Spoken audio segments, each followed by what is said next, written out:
Ready to rumble. I got my juice. I got my cake. Juicy cake. So where we left off was Emerus and Trey were having a drinky with the bartender in the slums tavern. Sloop, sloop. They were being racist towards tieflings. I don't know if you guys remember that. Excuse me? Or you thought you were being racist towards tieflings. You were saying, you were referring to them as Hellborn, I think. And you were just like very like, you kept like second guessing what you were saying. So the next time you run into a tiefling, you said to each other that you would ask if Hellborn is a racial slur or not. Did we? Yeah. Yes. And then you eventually went on to take your long rest while you were getting drinkies.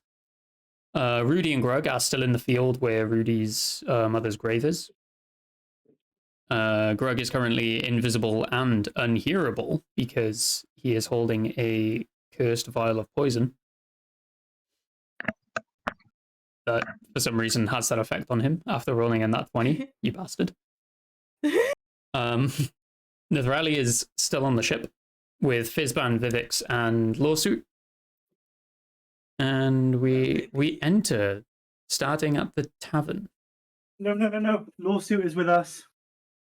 What? Oh yeah, I tied him up by the grave. Oh yeah. Oh, you did, yeah. My bad. So Vivix and Fizban are with Nethrali. Because Fizban, after you guys went off towards the slums, would have gone back to the ship to check everything was okay. So Nethrali and Fizban have just been having the time of their lives, chatting away, just vibing out. He's probably been doing some magic tricks and, you know, showing Nethrali that he's magic as fuck. That's the technical term, I think you'll find. So first things first, Drow and Emrys, you were drinking all night. Could you roll me Constitution, please? Oh god. Oh Can we fuck, get I a haven't got my Constitution couch open, that's my fault. Guys. Constitution. D&D Beyond, open. Oh god. Sesame. Okay. That's not what I clicked. I'm rolling Constitution saving throw? Yeah. Yeah, there's Drow. So just your a regular D20 with your Constitution modifier. Constitution, apparently. +2. Oh, I got an 11. I got a 10. Okay. Oh, we're so good at this. Shitface. The both of you, Shit-faced. a 10 is a minor sort of hangover. You know, you feel a bit weak, a bit sluggy, but there's no like major headache, and you don't feel like sick or anything like that. Mm-hmm. You're just kind of vibing, you know, still sort of in a positive state of mind from the night that the two of you have spent just chilling and getting to know each other a bit more. Yeah, I'm feeling really strong. I've still got my armor on. Yep. And as you spent the whole night as well with the bartender, he actually personally feels a little bit more involved with you guys. He actually sees friends in you as well. Oh, Awesome. free drinks. Yep. And I'm pretty sure Peth was going to see someone. So the two of you, as you are sort of waking up from passing out on the bar, greeted by a Peth and a second tiefling coming in through the door of the tavern. Oh god. Do you think we'd remember the night before? If You would hungover? remember, yeah. Okay. It's very mild. Like you would have eaten enough and all that. You know, you took care of yourselves enough to not have like memory loss or anything. No, If you got under a 15, no. If you had got under a 10 even, then you wouldn't have any memory of it and you would have been ill as fuck. But a 15 or above was a full save. Awesome. Yeah. Something like lay on hands or like any magic healing will cure you of any disadvantage rolls that I'm going to have to give you for the hangover. As you are a little slow, your dexterity takes a hit. Yeah, I'll do the hangover cure. Just sort of like hand on Dre's back, like, there you go. What a lifesaver. Jarl's head just drops onto the bar like, thanks.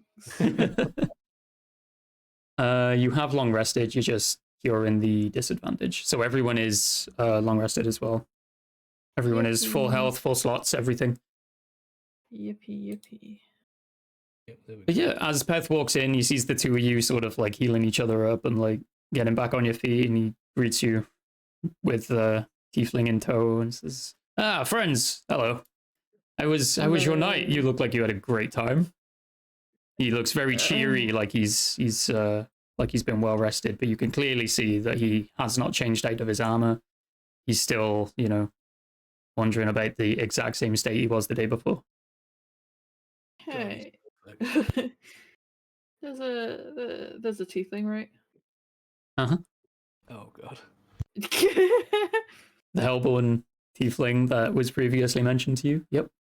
Drow's gonna squint at him and be like, "Please don't punch me if this is completely wrong. You're going right. Nice to meet you, but is Hellborn like a bad thing to say?"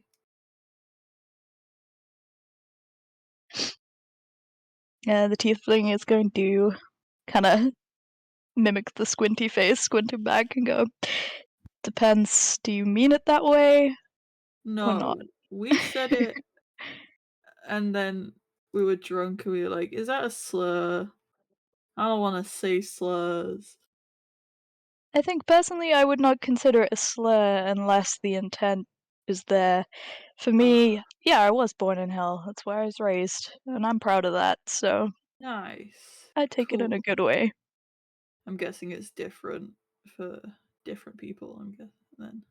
As this sort of like making his way out from in between you guys as you have this conversation, and he's just gonna like lay a hand out, gesturing towards the tiefling, say, "This is Nuxpira." And then he's gonna gesture towards you guys. "This is Drow and my good friend Emrys, the ones I told you about." Greetings. Sorry. That's where you still just like partially drunk, just like That's what I'm going for, yeah. Amazing. He is going to look around the tavern, which is empty apart from the two of you, the bartender, and the two of them. And he's going to sort of look confused for a moment. Where's the others? Where are your friends? Probably not here. Probably not here. Okay. I don't think we checked on. I don't know. They're We left them somewhere outside by a tree. Yeah, we left them by a tree. That's what I remember. By a tree. Okay. A tree.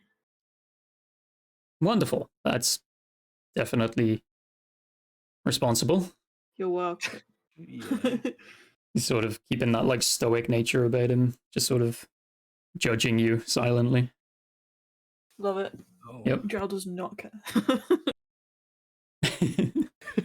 Drow's partially drunk, does not care. Pev points out that without everyone present, there is not much point in delving into the current plan. So we're gonna then go to Nithrali, who is still on the ship. Oh. You are just waking up to a wonderful new day. The ship has given you everything you need to get yourself ready for the morning. Fizban is sort of just lounging on the deck, just chilling, doing his thing. Vivix is snoozing away still, happily. You hit with the sudden realization that an entire day has passed since you saw the party, and you think maybe it's about time you go and check on them. Oh yeah. I'm just gonna sneak out of there. Just gonna sneak out. Yeah, just like tiptoe past Fizban, who is just chilling. I don't want to wake up anyone. So Okay. I'll leave quietly. Are you purposely going to use stealth during your leave? You know, why not? Okay. Could you roll stealth for me? Still. Oh, I shouldn't have said that's +1. I should have said that. I got a 19. Okay. Fizban appears not to realize that you're just walking by. He's sort of just humming, eyes closed, basking in the purple glow of the torches around you. You haven't actually had the layout explained to you, so as you sneak off unnoticed, Vivix is fast asleep still. Bizban's just in his own world. You are met with the only route to go through is this long, winding, dark tunnel, still lit with the purple. And the further through you go, the more sound you hear coming from the streets on the other side. There's like a normal sort of light glow. But as you make your way to the end of the tunnel, right at the end, and you start to see the streets in front of you, there's all kinds of different colors and sounds happening. You can't pinpoint any single one. There's a lot. It's a very like sensory overloady kind of place. You can tell you are at the foot of the entertainment district. To your right, you see the slums, and right off in the distance, you see a decrepit-looking tavern. The only actual building in the slum area. The rest is just really badly put together tents. And to the left, you see the entertainment district and the shopping district mixed into one.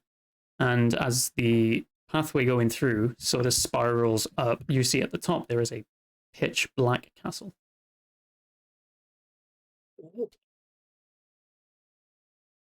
Yes. I like castles. I like castles. Although I think the smart thing would be to go to the tavern, I think. Yes, knowing that your fellow party members tend to end up in taverns a lot, it is the logical choice to head to the nearest tavern that you see, which is the one in the slums. Mm-hmm.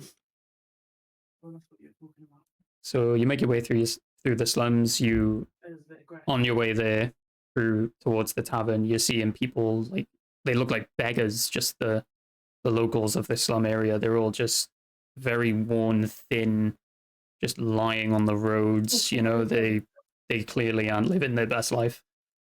But as you get to the tavern, you hear the all too familiar sounds of Emrys, Drow, and two new voices. Unplug it. But one that you may recognize from your younger years. And as you walk in, you see, your two friends. You see a second Dragonborn, and you see a tiefling. Oh. A hellborn tiefling.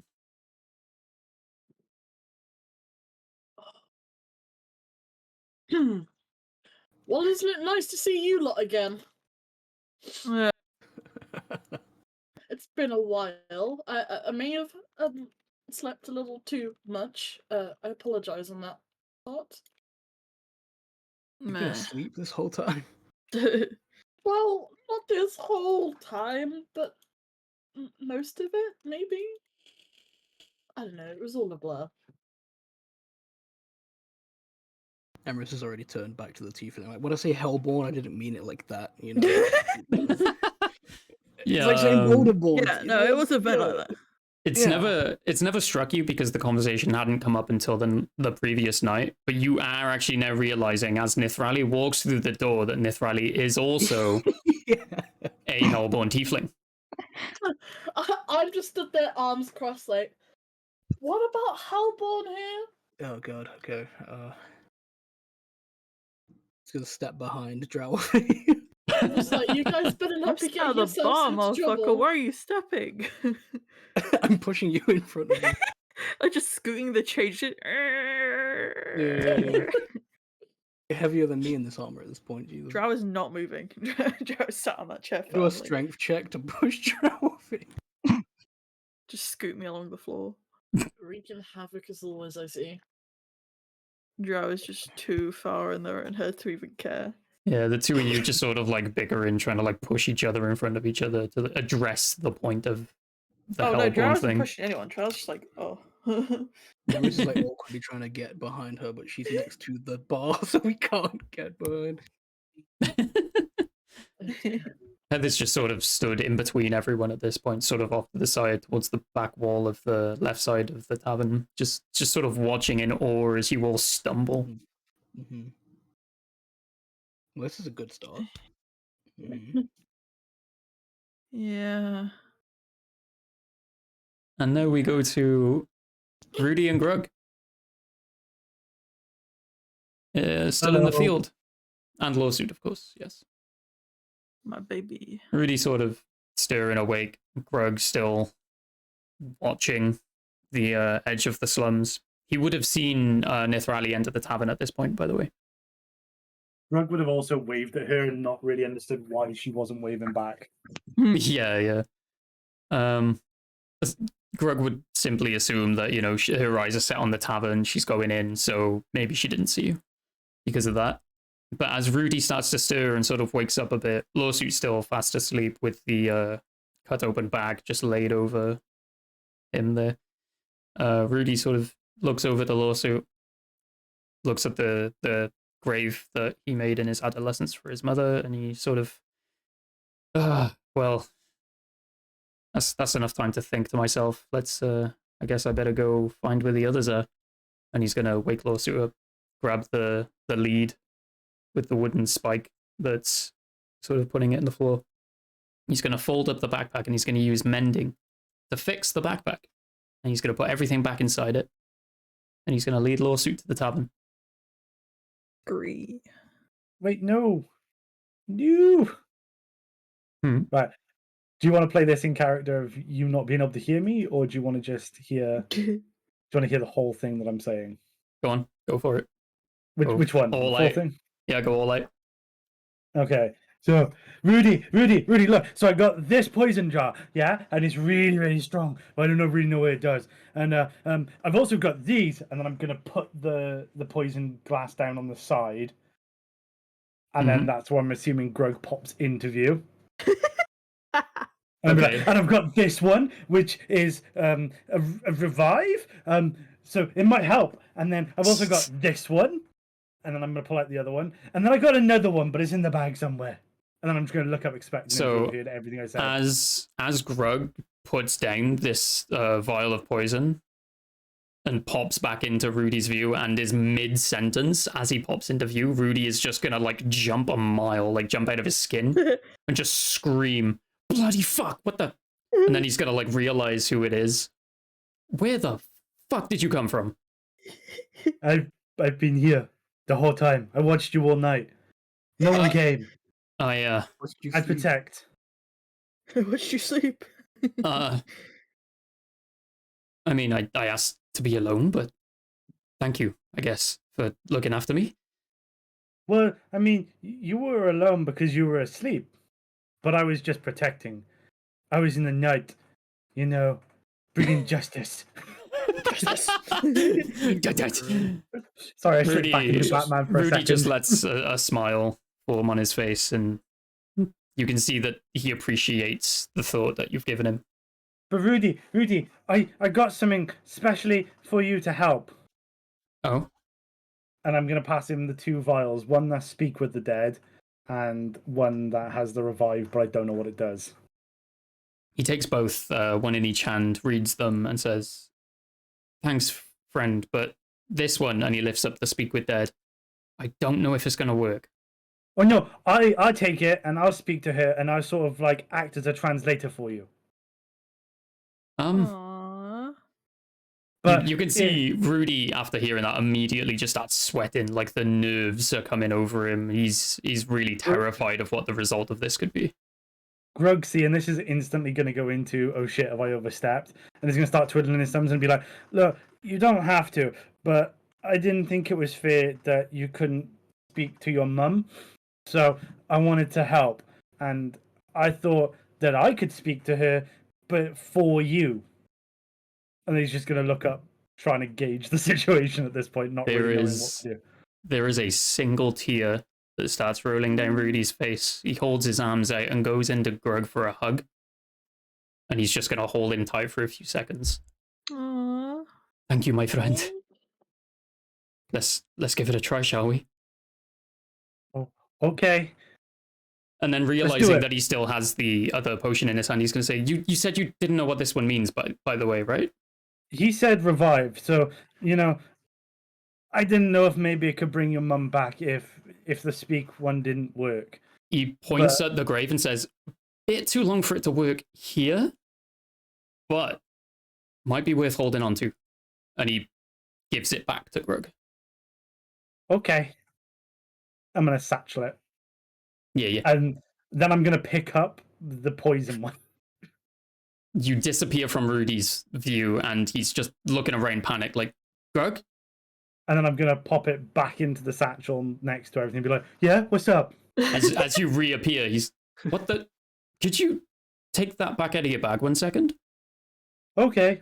I'm gonna bring it back out of the bag. Please tell me there's just a pop sound every time he disappears. It's like completely without a trace. There is no sound, nothing. He just disappears, almost like he just ceases to exist to the world around him. And he's gonna Rudy's gonna like hold up one finger and just go, "It's been one." I'm gonna pop it back in the bag. And so anyway, yeah, that's the poison, but I don't really know what is. Buddy, So I don't know about the liquid inside, the glass itself, but you disappeared when you picked that up. No. Mm-hmm. I don't believe you. Hand it I'm to gonna me. pull. Put it in my I'm hand. gonna pull. Oh, I was gonna go funnier. Okay, I'm gonna give it to Rudy then. Right, as it leaves Grug's hand and falls into Rudy's hand, Rudy completely disappears. I can still see you. You feel, okay, I can't see you. You feel a sharp prod in your back. I'm gonna turn around very quickly. There is nothing there. Who could it be? Oh, okay. Really hoping this is you, Rudy, because if it's ghosts already, I don't know how I deal with ghosts. The leather like lid of your satchel, like the clasp, opens up, and you see the bag sort of open slightly, and then the potion that you handed Rudy drops in, and Rudy appears holding the satchel open. Oh, there you are. Hello. Hey, buddy. So, yep, that's exactly what I imagined that was. We're not going to tell Drow about that one. Damn it. Okay. And then he's going to pick up the Speak with Dead potion that was left, probably on the floor at this point. He's going to put it in Grug's hand, and he's going to say, "Are you ready, though?" Can you just read me what I need to do so I don't do the wrong thing, please? Thank you. So you're gonna take a little sip of this, and then you're gonna pour the rest on. And he just points at the grave and doesn't want to say it out loud. He's just there. Okay. And then you're gonna just ask questions. Okay. Cool. I can do that. And but wait, Rudy, do you want me to use your real name or Rudy?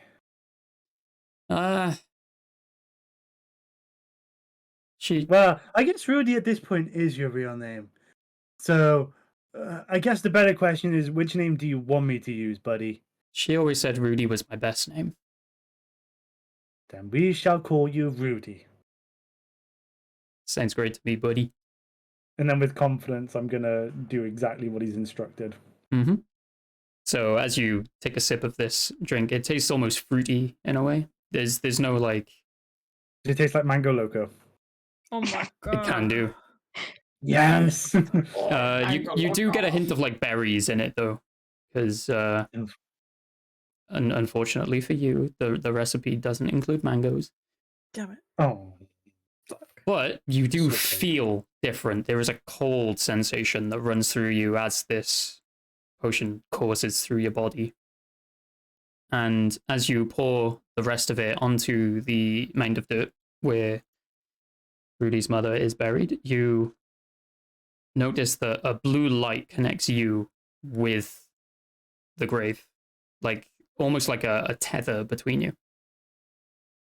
Yes. Nothing else happens. As you say hello, Rudy is sort of like grabbing hold of your shoulder, looking over your shoulder to see if there's anything he can spot that's happening here, but nothing happens.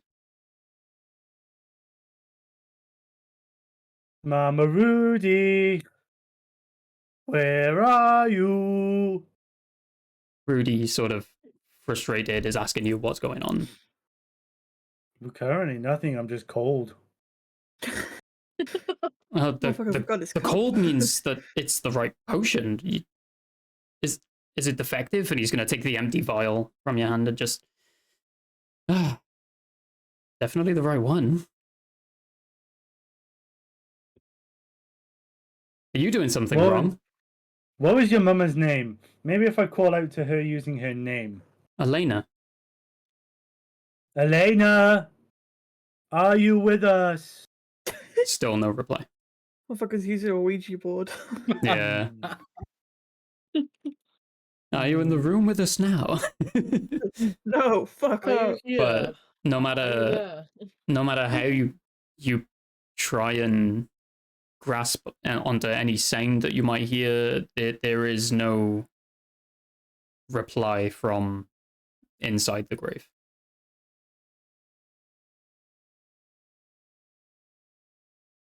Rudy, hold on to the poison. He takes the vial of poison, but before he does, he's like, "Why?" Just. He takes it and just disappears from view completely. Okay, Elena, it's just us now. You can come out. Nothing happens. Ah, God damn it. Okay, you can pop the poison away now. Just, You just see the vial of poison drop to the ground. Rudy drops to his knees. He's like, "Well, did I do it? Was it me?" No. I mean, no. You can see just solid confusion on his face. Like he's trying to work something out. And it didn't work for me. I didn't even know Mama Rudy. So you definitely didn't kill her. He sorts of meets eyes with you and just really still confused, but like he's trying to grasp at an answer that's on the tip of his tongue and he doesn't quite know what is going on. Did you bury the body here? I did, myself. I mean, I was kind of in a rush being chased with pitchforks at the time. So we know there's definitely a body here. I definitely put her here. Okay, I mean, I don't want to be that guy, but, maybe there's nobody here. You know what, my friend? I feel like going into the tavern. Maybe we can get some answers there. Yeah, I'm a little bit cold. Yeah, I'm sure they have a good fireplace going. I bet we go and have a look. Yeah, we can snuggle up by it. Wait, what? This whole time, Lawsuit has been mimicking both of your movements, by the way. Sort of like as Rudy was looking over your shoulder, so was Lawsuit on the other side, just like sort of croaking away, almost like a purr coming out of his mouth. They're learning. Yeah, Lawsuit happily follows with you guys as you head to the tavern, and you are greeted with everyone that is currently in there. No patrons, just all familiar faces, plus Peth and Luxbyra. Hi, Niffy. You didn't wave to me earlier, but you were too focused on the tavern. I'm so sorry I missed that. It's okay. I just wanted to make sure I could find you guys. Didn't find me. You're right. At least you're here I'm now. the best at hide and seek. Rudy makes a beeline for the bar, orders a drink. Isn't asked for any money for it, so just happily takes it. Turns around, walk over to Rudy, looking between both Peth and Emrys, and just says, "Great. Now there's 2 scalies." And he's just going to sit down and drink away. Is that racist? It's absolutely racist, yes. Break that down, shall we? I just want to sit next to Rudy and whisper in his ear and just be like, "Are you allowed to be here, buddy?" He sort of just smiles and says, "I'm allowed to be wherever I want." But slums and whatnot, Gruggy loves a fight, but if I could avoid it, it would be better. Rudy slams the drink down on the table, turns to look at the bartender and says, "Is there an issue with me being here? In my home?" And the bartender sort of just shies away, looking to Emrys and Drow, sort of as if to ask for backup, but then just sort of, "Nope, no problem here." And then sheepishly will just go off to the back room. So it's just the party. That answered my question. Yeah. Yep. Emrys will probably just lean on over if he does see this play. What happened to you two? You okay? Where did you go? Rudy sort of just drinks away. I slept in a field where you know, my mother is buried where I buried her, and nothing is reaching through. We've tried 2 different people, nothing, and he just sort of goes on this tirade about how nothing works and everything is broken. I'm just gonna look at Emery, just give him a pat on the shoulder, and just go, "You're gonna need some time, buddy." He'll give an acknowledging nod. Just leave it there then. Wonderful. I'm gonna wake Bonk up just for bants. Amazing. Bonk gives out this big stretch as it comes out of the bag, climbs up on your shoulders, starts like just resting on your head, like bunk, bunk, bunk. Good sleep, buddy. Hmm? I was just asking Bonk if he had a good sleep. Bunk, bunk. Okay. Where did you tie up my child, my baby girl? Lawsuit is actually in view of the doorway, just panting away, looking at the glasses of these drinks that are lined on tables. Drow is bolting for the door and just stroking the hell out of the baby. The baby. The baby. The baby. As you have the +1 that we spoke about last session with Lawsuit, it is going to absolutely allow this. Fuck yeah. Hasn't seen you in more or less an entire day, so is excited to see you and sort of, you know, plays into it a bit. Oh my god, my baby, how are you doing? Oh my god, you like, do you need any food? Are you okay? I missed you. Lawsuit is just sort of panting away, just like overwhelmed with all like the 20 question thing, and sort of just looks in like as if beckoning to go inside. You wanna come in? Is that okay? I'll go check. We're right here. As if he can go anywhere. Yeah. The bartender is gonna come back out to go behind the bar, sort of like ready to serve more drinks, that sort of thing. Looks at Lawsuit and instantly just jaw drops. I thought you were kidding. I was not kidding. This is my baby. Can I bring him in? He's so well behaved. It's a he, right? Yes. Okay. He's so well behaved. I've never had any problems with him. He loves me.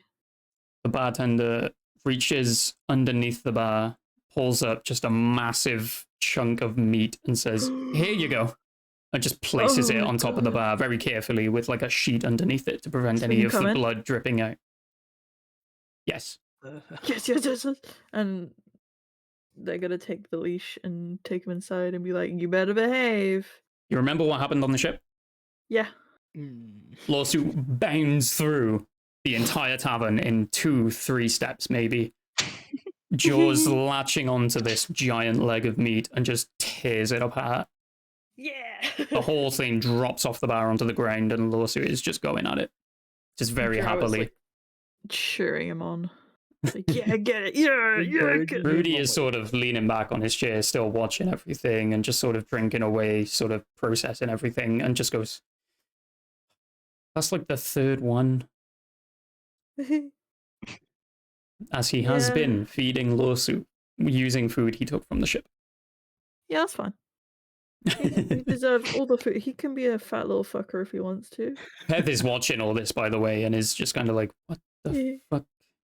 Yeah, Nox is like eyeing up the situation, just turns to Drow and goes, "That is sick as fuck." I know, right? At Nox saying that, Heath is absolutely just face palming at this point. My baby. Greg is just gonna walk up to Drowthy and just be like, "Mama Drow, I need more pocket money, please." Okay, what do you need? I used my 10 gold. You know what, buddy? I'll give you 20. Okay, thank you. 20 gold. I'm removing it from my beautiful gold stash. I'm gonna walk back over to Rudy and she'll be like, "Rudy, look, I got double this time." Good for you, buddy. Because you be a good boy. You can see he's still like low in himself, but he's sort of like optimistic towards your joy. He's happy for you, and he wants you to know that, you know, you haven't done anything wrong. Yeah. Perfect. Pez sort of just clicks his fingers from the side of the room now, and he's like, "Right, I think that's everyone. He's going to beckon you all to sit at the largest table in the far corner of the room. I'm only going to move if Rudy moves. Rudy does reluctantly join, but sort of hangs back a little. He's like, his chair is behind the rest of the party. I'm going to sit next to him. Wonderful. As you are so tall compared to most of the party, you still can see the whole table. So you can see everything going on, but you are staying close with Rudy. Drow is in there. Drow's Yeah, the best time. well. Yeah, I'm over there, so. If my raptor is ready to move, I will only move when he's done eating. Do they have a seat as well? Does the raptor have a seat, please? There is no seat shaped or large enough for the raptor to sit on. Don't care. I will break a chair. But the raptor does sort of naturally, as it rests, will sort of lower itself to the ground and looks comfortable enough. Sit next to me while I'm sat on a chair. Almost like a child on its knees at the table, you know? Can love him. I'm just like, guys, look! That cow! He's so well trained. Yeah. Yeah. I love him. So Peth sort of is taking all this in. The variation of people that are here, the raptor, the bartender sort of still like behind the bar, but still paying attention while he cleans glasses and gets new drinks ready for everyone. And Peth is going to gesture towards Noxbyra and just say, right, everyone, this is the daughter of the right-hand man to a very powerful devil, who, by my own surprise, has reached out to us, to me, to Bizban, to M, to go to hell. And you can see that he's sort of like contemplating what he's even saying as he says, go to hell. I mean, you tell him to go to hell, huh? Home time? Oh, I see. He looks at Noxbyra, looks at Nithrali and says, so it appears we have a common enemy.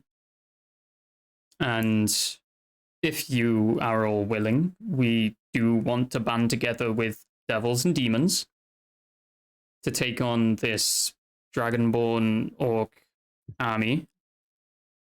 Word is they have amassed quite an impressive number to their unit, and there's giants have been thrown around, maybe involved.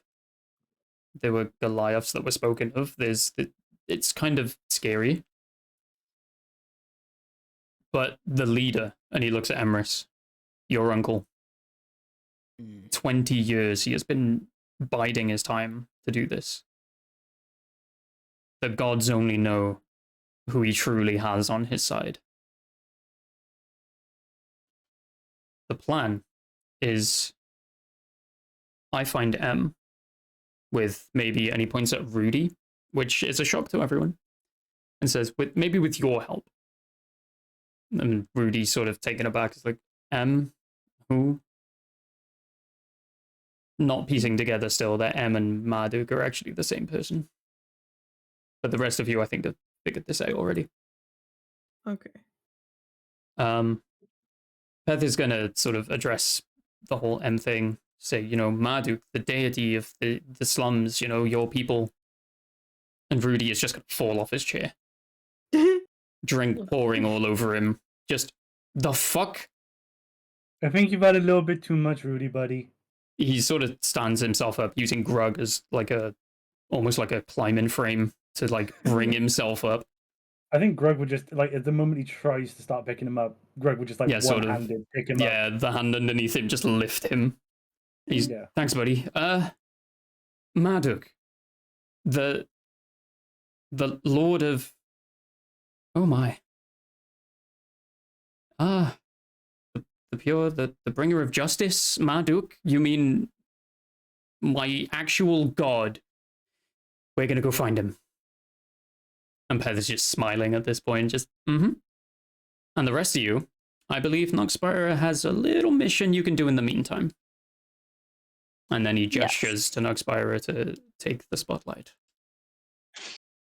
Noxbara stands at the table and begins. So essentially, I need to do a mission. I've been sent by the devil Baal under request of Lord Mammon. My parents have a long history with Baal. They fought aside him in the Blood War of Avernus and helped him bring justice to the people of Minaris as well. Father even held his morning star. They are close. And we have a mission to go to the mountains and just set something straight in Mammon's name. Okay. So, just to make sure Grug understands, I need to go kill someone for a devil. Yeah, essentially. Heath is gonna sort of address the whole party here and just say, this will help in our favor. The energy that Noxbira here has been sent to investigate and potentially put an end to is the same undead energy, and he points at Grug, that comes from your belt. And he gestures towards the elf head. He means the head, Greg. The head. Oh, that's dead. That would mean it's living. It's not. It's just dead. Heath takes a dagger from his belt and just puts it into the cheek of the head, which lets out a cry. What are you doing? Stop it. So, big fella, you hear the noise it just made? Yeah. Not dead. I'm gonna lift the elf up. What? It's sort put of it, like, right next to my face. Yeah. And just be like, we were in a fountain together, and you didn't say anything. The head sort of reanimates slightly with the same green glow that the portal that sent you to Melistinus had, and it starts talking to you. And it says, oh yes, we've all had the best of times together. No. Take me there, please. See what happens. No. Just no. The head just looks frustrated and confused. It's sort of guessing why you would just be like, nah, fuck you. Well, you see, I was already hesitant when the word devil was mentioned, and now you want me to do this makes me want to do it not at all. Head of the elf just says, my vengeance will be just and my lord will arrive. Oh my god. Your vengeance will be... You lost in the first place! What makes you think you're going to be any better? Rudy sort of positions himself so the head being held up to Grug's face is between Rudy and Grug. He's going to grab the back of it, turn it around, and just punch it square in the nose. Yeah, you get his ass. Fuck pussy. No. Information, elf. And the elf just laughs at him. You get the feeling that Rudy is trying to interrogate this elf head, which doesn't seem to actually feel pain. The scream would have been more like, what the fuck are you doing? Not, ow. Oh, okay. And the rest of you see in this now have your opportunity to try and interrogate the disembodied head of an elf for information on what Noxbira is trying to achieve.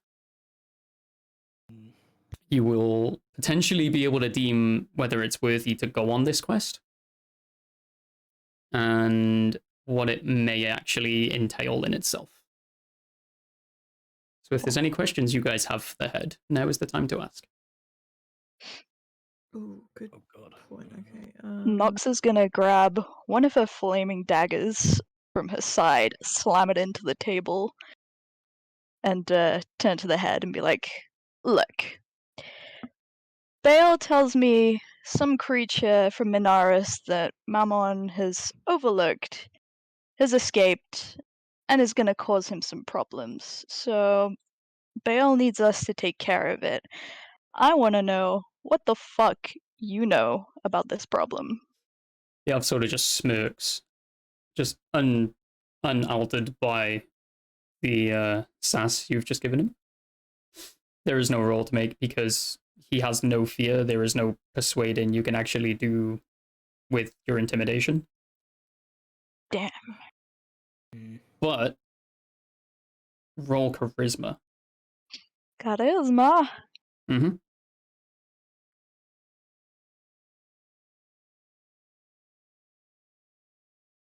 I got a 4. Okay, so as you slammed your infernal knife down into the wooden table,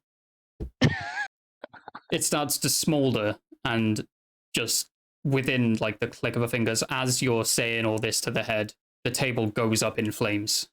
A dramatic effect. The bartender is like rushing to grab buckets, like throwing them. Actually does get the fire out, but sort of looks at you like, please never do that again. Things work differently here than put the knife back wherever away. you're from. Yeah, as you put the knife away, the elf is sort of just smiling at you, really smug, like, this piece of shit. What if we could give you something that you wanted? Like maybe your body back. Oh, you're his body is like rotted in a field. Oh no, that. He is gonna like look at you, sort of, what I want. What I want. What you want? I want my lord to cleanse this realm. Okay, other than that, there is nothing. You cannot convince me that you, and he sort of like, his eyes are looking you up and down, you have something you can give me. And then he's going to look back to Noxbyre and say, I'll give you any information you want. I've got nothing to lose. You have everything to lose. Not really. The corner just like, you dick. He sort of just, without physically shrugging, he is just going to shrug that off, like palm it away, and he's going to just keep talking. He's just going to, right, there is a building nearby, entertainment district, and he sort of looks at Emrys and says, you have this weird ability to know where these things are. Use it. In reference to your detect undead. Yeah. As that is how you find him in the first place. And where is this place he's mentioning? Like specifically on like a map or something? He said the entertainment district. Yeah, very vague head. The entertainment district is not a large place. It is simply a winding path filled with buildings. So if you were to use detect undead in the area, you would be within the entire field of where it could be. Okay. At the lead, at least. It's a lead. It's more than a lead. He's literally given you the location. Yeah. But yeah, he has nothing to lose. He actually doesn't. He is completely devout to the cause of the Lord that he keeps talking about. Yeah, you seem to figure that he does want you to go there, but also Noxbyre's mission is to go there, so you sort of have reason to follow his direction. But Grug, being very like wary of the fact that devils and demons have been brought up, is maybe going to question this. Grug has already said no. Grug's not going. Exactly. So what would the party like to do here? Well, I doubted that Grog would want to leave Rudy anyway. Mm-hmm. So I feel like maybe Grog should go with them. Go with Rudy, if that's possible. Not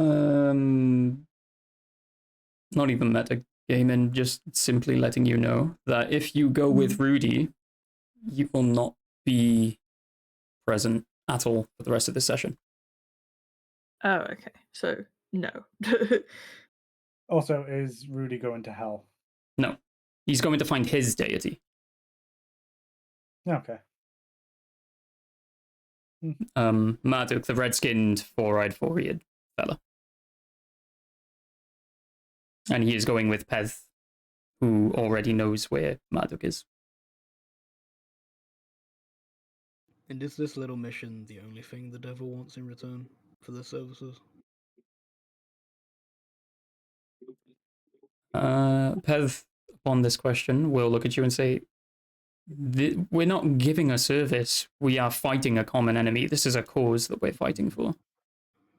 It's never that simple with devils, though, is it, Perth?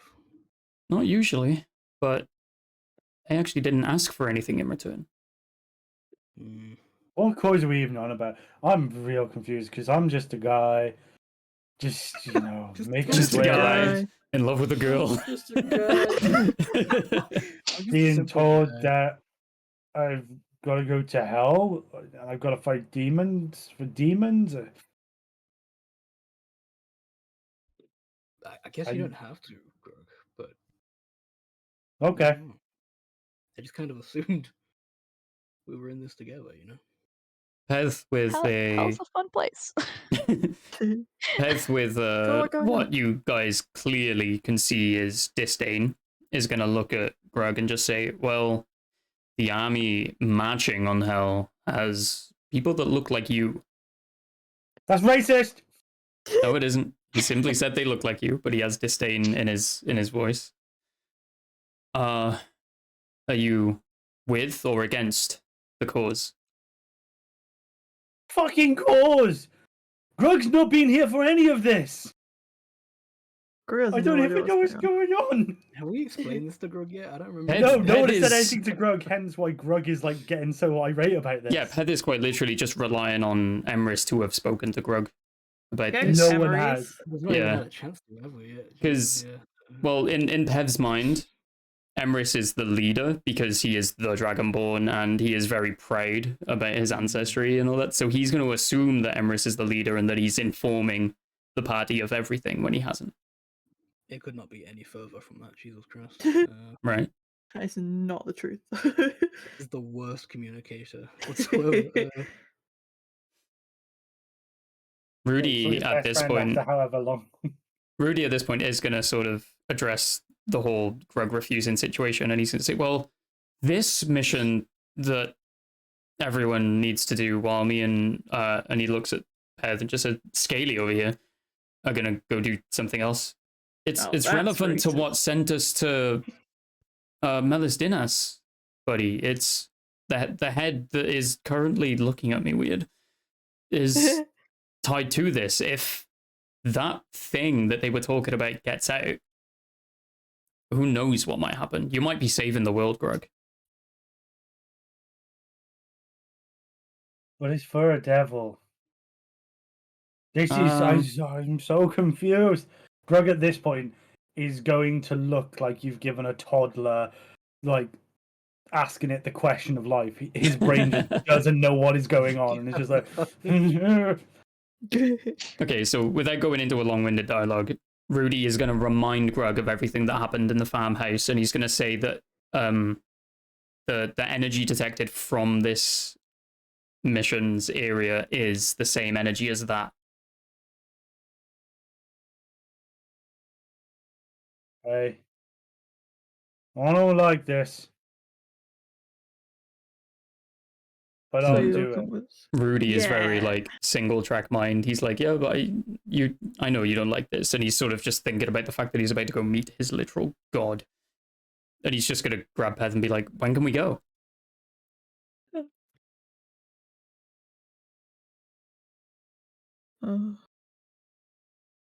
And Peth is going to wait on the party's response to this mission. Oh, I thought he was going to talk to Rudy about... Okay. Alright, well, I guess we know what we're doing. I'm basically going back home, so I guess it doesn't really matter here.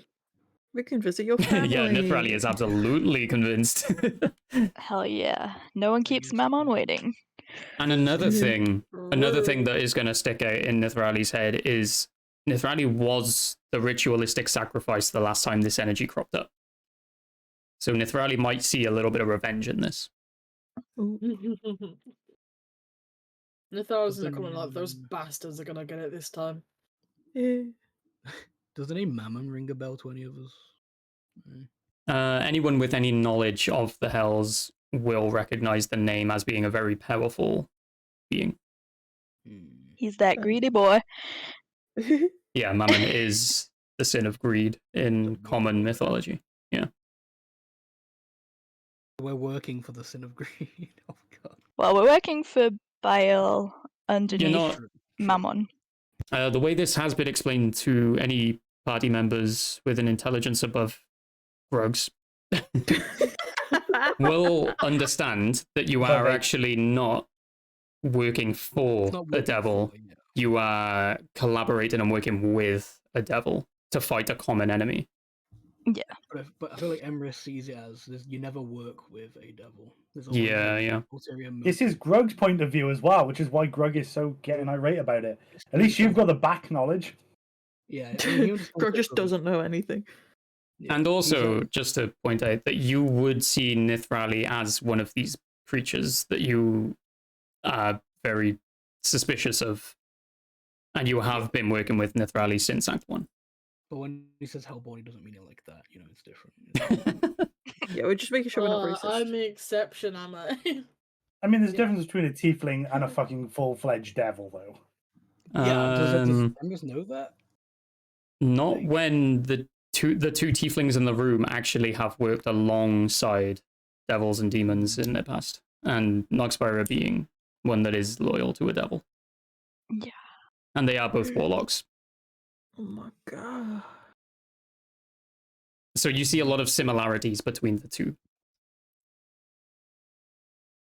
Yeah, Emrys does not like this one bit, but if this is the easiest way to get to his vengeance, then yeah, whatever the I don't cost. like this. Yeah, fair enough. Right. Rug is going to pull the head up and be like, Hedy, any more information? He has gone inanimate at this point and has stopped replying to you. Okay, Grug's going to drop him on the floor and curb stomp his head. Just smash it to absolute bits. There goes your reward for the quest. Yeah. Oh, can I stop him before he does it? Dexterity check. Oh god, okay.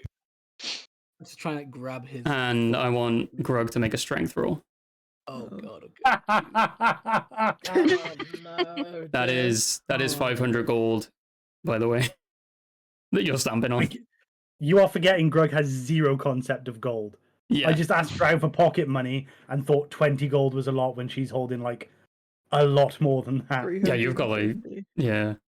Wait, so what am I rolling to try and stop Grug from stomping on this head? Dexterity to see if you're quick enough. I think Drow would do the same thing, actually. Mm-hmm. Dexterity saving throw, then? Yeah, the two of you dexterity save. Dexterity save. That's better. That's better. Rudy 17. Is also going to roll one, by the way. I got a nat 20 for 24. Oh, fuck yeah. I was going to say, I got a +5 and I have... Wait, yeah, I'm doing saving throw or just strength check? Just a strength check. This is a big difference. Let me screenshot this. Oh, mine's 23. Do you know what I'm telling you? Oh, you got a 24, right? Oh, I got one more than Grug, yeah. Oh, but you also had a nat 20, so you automatically win, so it doesn't... Yeah. That makes sense. So, Rudy only got a 17, I think. I got a 17 as well. There you go. Okay, so the two of you sort of like, as the leg is coming down, sort of both reach out from either side of Grug, both like missing and essentially just high-fiving in the middle.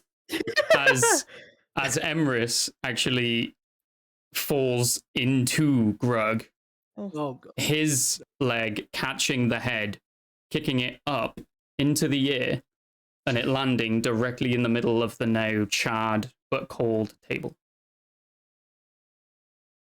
Good job. Tell me the raptor is now eyeing up the head, please. Oh no. No, the raptor has already come to grips with the fact that the head is like precious in a sense. And yeah, it is actually starting to like rot away as well. So the raptor isn't interested in eating it. Grug, we don't stomp things that could get you more pocket money. We need that head, Grug. Why would you do that? So you want to take talking head to where it wants to go? Yes. But we can turn That's really stupid. We'll turn him before he gets to see what we're doing anyway. So we're going to leave on the ship and go far, far away then, right now. Yeah, we're going to drop it off. and then That's we a get very lots of money. far away place. Yeah, very far away. Yeah, Okay, let's go back to the ship then. It would take you about a week to do the full round trip. We don't have a week. How Greg about is literally how about going, we go? okay, then let's go back. How about we go Grug to doesn't have the the head. location and we scout it out? We don't have to go in, Grug. Just so you're okay with this. We can scout it out, see if it's bad. I don't know. How do we meet in between, Grug? We have two options. We either take the head back now or I destroy it. Or you kill me. But I don't see that happening. Oh dear. Grog, why are you making this difficult? You want pocket money, right? If you ever want pocket money again, you're gonna let us keep the head and not destroy it. Rudy, while you're arguing about all this, has picked up the head, has wrapped more rope around it, closing the jaw shut with the rope, and has tied it to Grug's belt. Why would you do that? Don't give it him back. Nox is gonna just like cough and from her side pull out a little bag. It's a bag of holding. And she's just gonna gesture like, you wanna put that in here? The bag of my hand. Rudy then with a dagger cuts the rope that is tied to Grug's belt and just plops it into the bag of holding. Oh god. And it's gone. So let's continue. Anyways. Thank God someone is competent at this fucking review.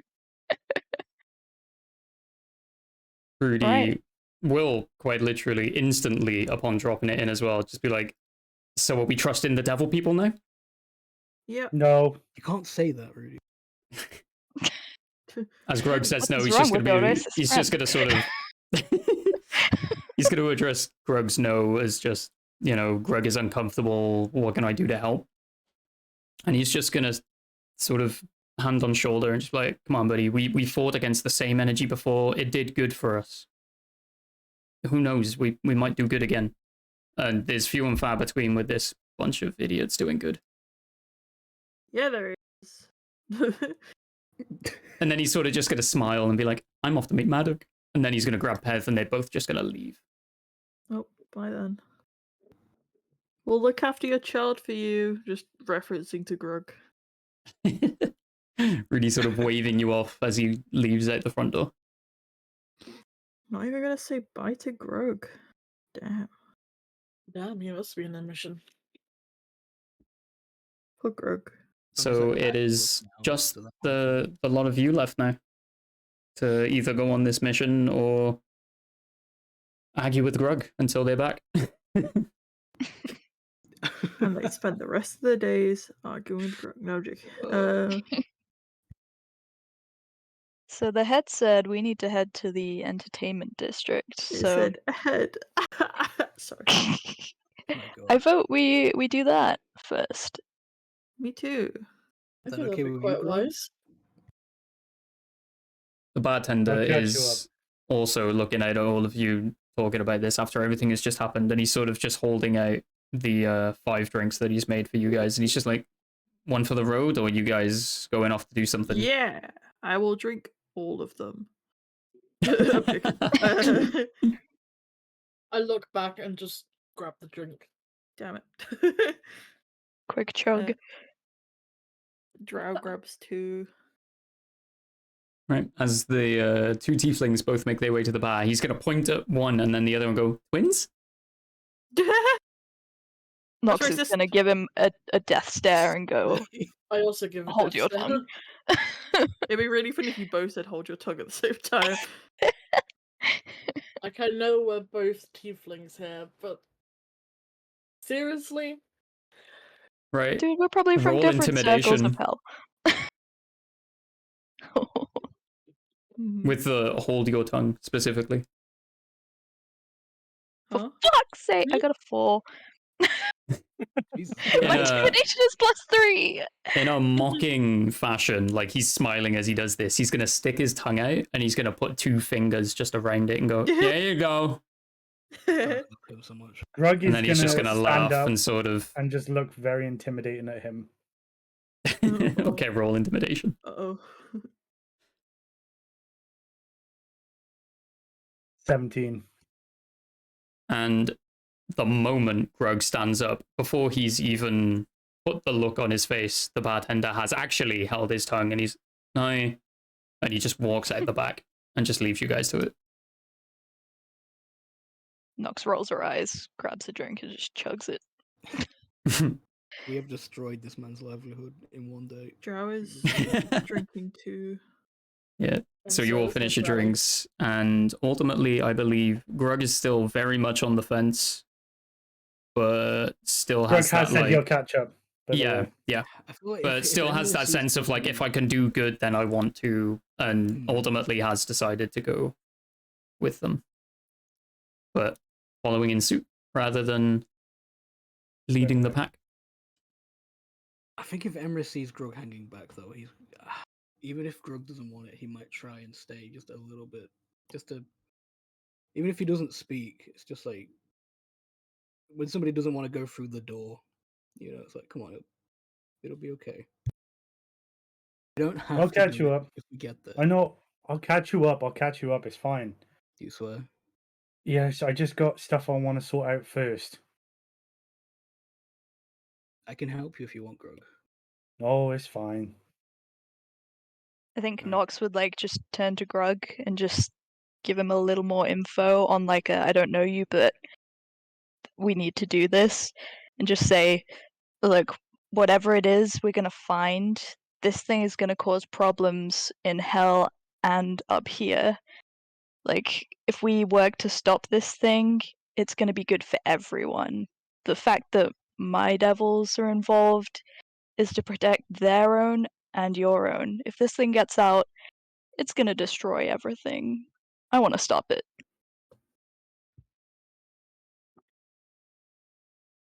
So, okay. I mean, Grug will catch you up still, but okay. Before we continue into you guys actually going, how many of you remember how many of your characters, remember what they fought in the actual farmhouse, like the evil deity's name and what it was about? Yeah. Yeah, Grug would have forgotten almost instantly, obviously. Could always do like it was the prequel. I could fully cheat and go back and look, but Grug would definitely not know. Yeah, Grug wouldn't know, definitely. I mean, I feel like it'd be I feel like memorable Nithrali might. It's up to you whether you have the history of your home dimension or not. I would say I do. I feel like Dry might, and Emrys would unlikely have any info about that. Remember the name of the... Yeah, it was recognition, but you didn't know what they were about and what the ritual actually would have been trying to achieve. But all you do actually remember from the time itself would more or less be the finding like the bits of armor from different races on these two enemies that were there at the time. And you would have remembered that they were trying to conjure something. Okay. Mm-hmm. And there was a shit ton of undead magic there.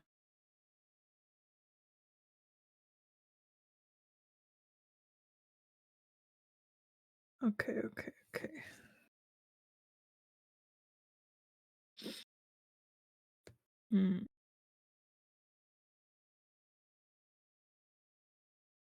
So, everyone except Grug is going to lead out and go towards the entertainment district, right? Yes. Wonderful. Yes. So, as the four of you and Losu all make your way through the slums towards the entertainment district, Grug, what are you doing? I want to find the bartender first. Mm-hmm. As everyone else is leaving, he does sort of step out and he's sheepishly kind of looking at you like, can I help? What happened to the grave? What grave? The one out by the tree. Oh, Elena's memorial. Yes. What happened? I don't know what would have happened. It's still there, isn't it? There was a body buried there. It's not responding. Not responding, and it's a body. I can speak with the dead.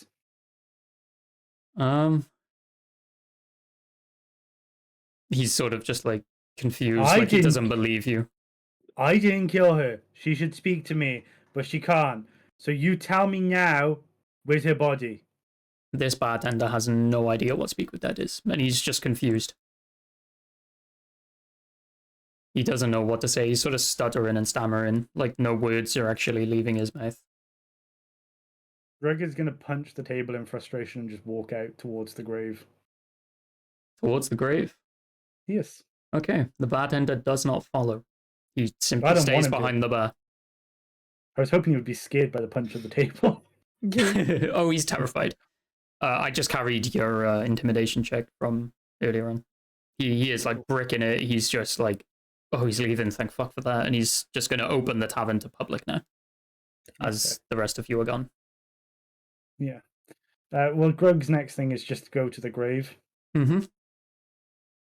And when he gets there, he's just going to do what he did previously when Rudy was here, but now he's not here. He's going to be like, hi, Lena. You don't know me. I'm a friend of your son. But you should really forgive him.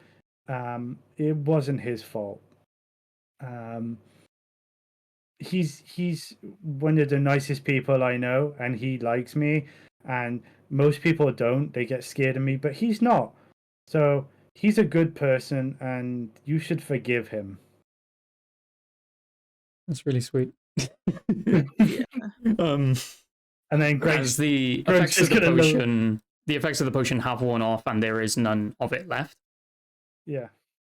But we're sort of assuming that you're trying to like reach out yourself rather than magically, and there is still no reply. Nothing actually happens, but you feel some sort of contentedness inside you. Okay. Like Grug you feel like you've achieved. Yeah. Grug then again is going to sort of do what he did previously, lower his head in respect as he was taught growing up, and then go up and try and catch up with everyone else. Wonderful. As the rest of the party kind of know that you're going to catch up with them, they are sort of slowly making their way through.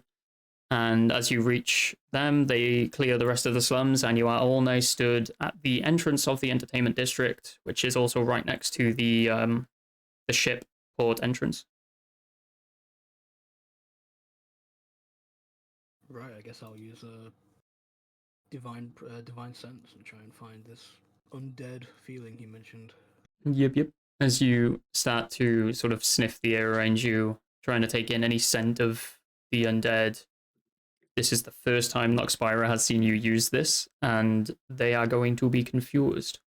But ultimately will allow you to just keep being weird. And after a few like big breaths of air, you sort of get this very familiar, very like a lot stronger than when you were at the farmhouse. It's that feeling of like rot and decay in the air. You recognize it in a weaker form from the farmhouse, but it's sort of, you can follow the way, like the route of the scent to just at the top of the mountain trail. There is a large building right next to the gates of the Black Castle. Assuming you have followed the smell. Yeah, I imagine he's been walking while he's been tracking it. Yeah. Like a sniffer dog. Yeah, exactly. You got a basset hound on your team. Hell yeah. Do I get a sense from Nifrali and Nox as well, because it also detects fiends or anything like that, if they are fiends? The two of them themselves are not fiends, but there is like the relative air around them. Like it's on this end. I know what you are. That they have been in contact with demons recently. At least for Noxpira. Nithrali, not so much, because she has been with you for what would have been several weeks now. Right. Yeah, I'm trusting. I party with demons. Yeah, you get the idea that Noxpira is friendly with what you would usually consider your foe, but you are also reminded that they are not holding their blade to your throat. So you ultimately are a little uneasy, but you kind of trust that this is a mutual quest that you're heading on. Yeah. I guess we're outside these gates now, right? If we follow. Yeah, so to the left of you, where the scent is coming from, there is what appears to be a large theater building. It's huge. It is absolutely gigantic. It is the biggest storefront building out of the entire district. But then to your right is a black metal gate leading into the garden of the large black castle, which up close and personal is even bigger than you realized it could have been. It towers over everything. It might even be bigger than the mountain itself that you are currently stood on. Damn. Oh my god.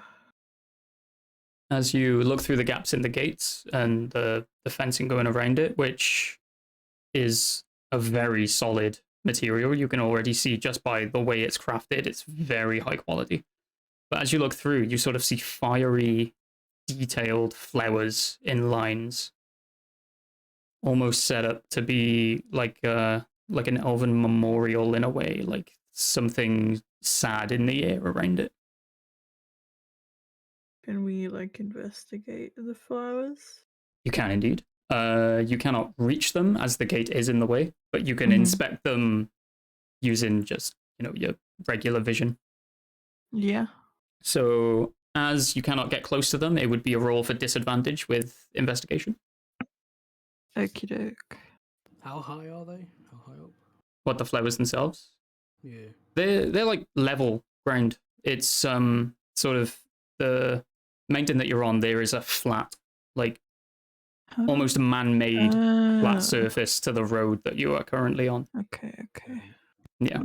And then sort of on the sides of the castle, the mountain appears to come out and up over it. Almost like the castle was built into the mountain. How do I... Oh, I got a 10.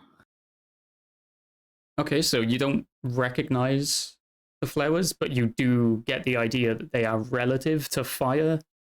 Maybe something ritualistic or like a memorial of some kind. Okay. It's more of an idea than knowledge at that point. Alright. So there's nothing off about these flowers that my very low roll would have told me. No. Okay.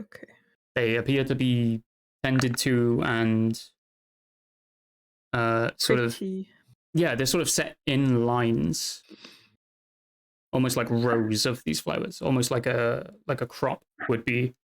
But you can't see any fruit, so they're not being grown for medicinal purposes or for nourishment. They appear to be purely decorative, and they resemble something is the idea you get. Yeah. Okay.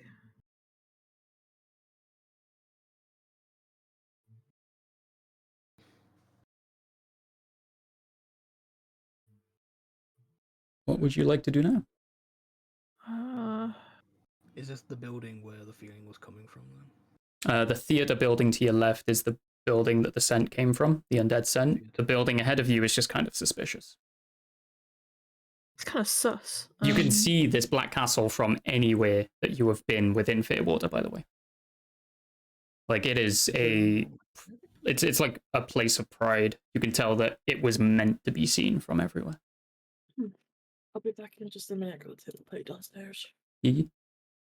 Does the castle look empty, or is there like guards on the battlements and stuff like that? There's no one in sight. It just looks barren, okay. Yeah. Not necessarily barren or abandoned, but more well looked after, but no one is currently visible to your eyes. Okay. I think Drow would be like, I don't like that place, and just like pointing at the Black Castle. I think it looks stupid. Drow does not know how to process that. Yeah. Well, I'm not getting any vibes from it right now.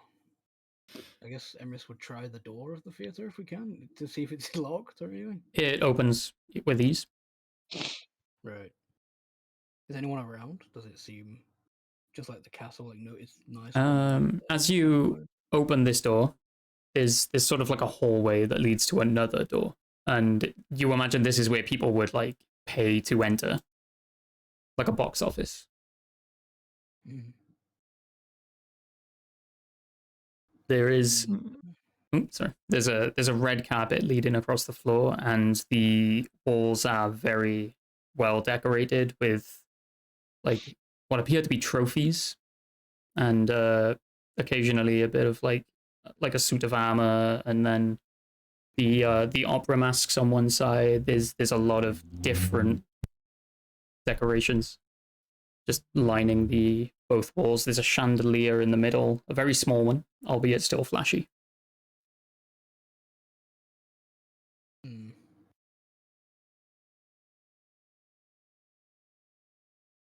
I guess we're gonna want to go inside then. Indeed. What you notice straight off the bat is that no one is at the box office. Almost like the place should be locked and closed, but it's not. There's something going on inside then.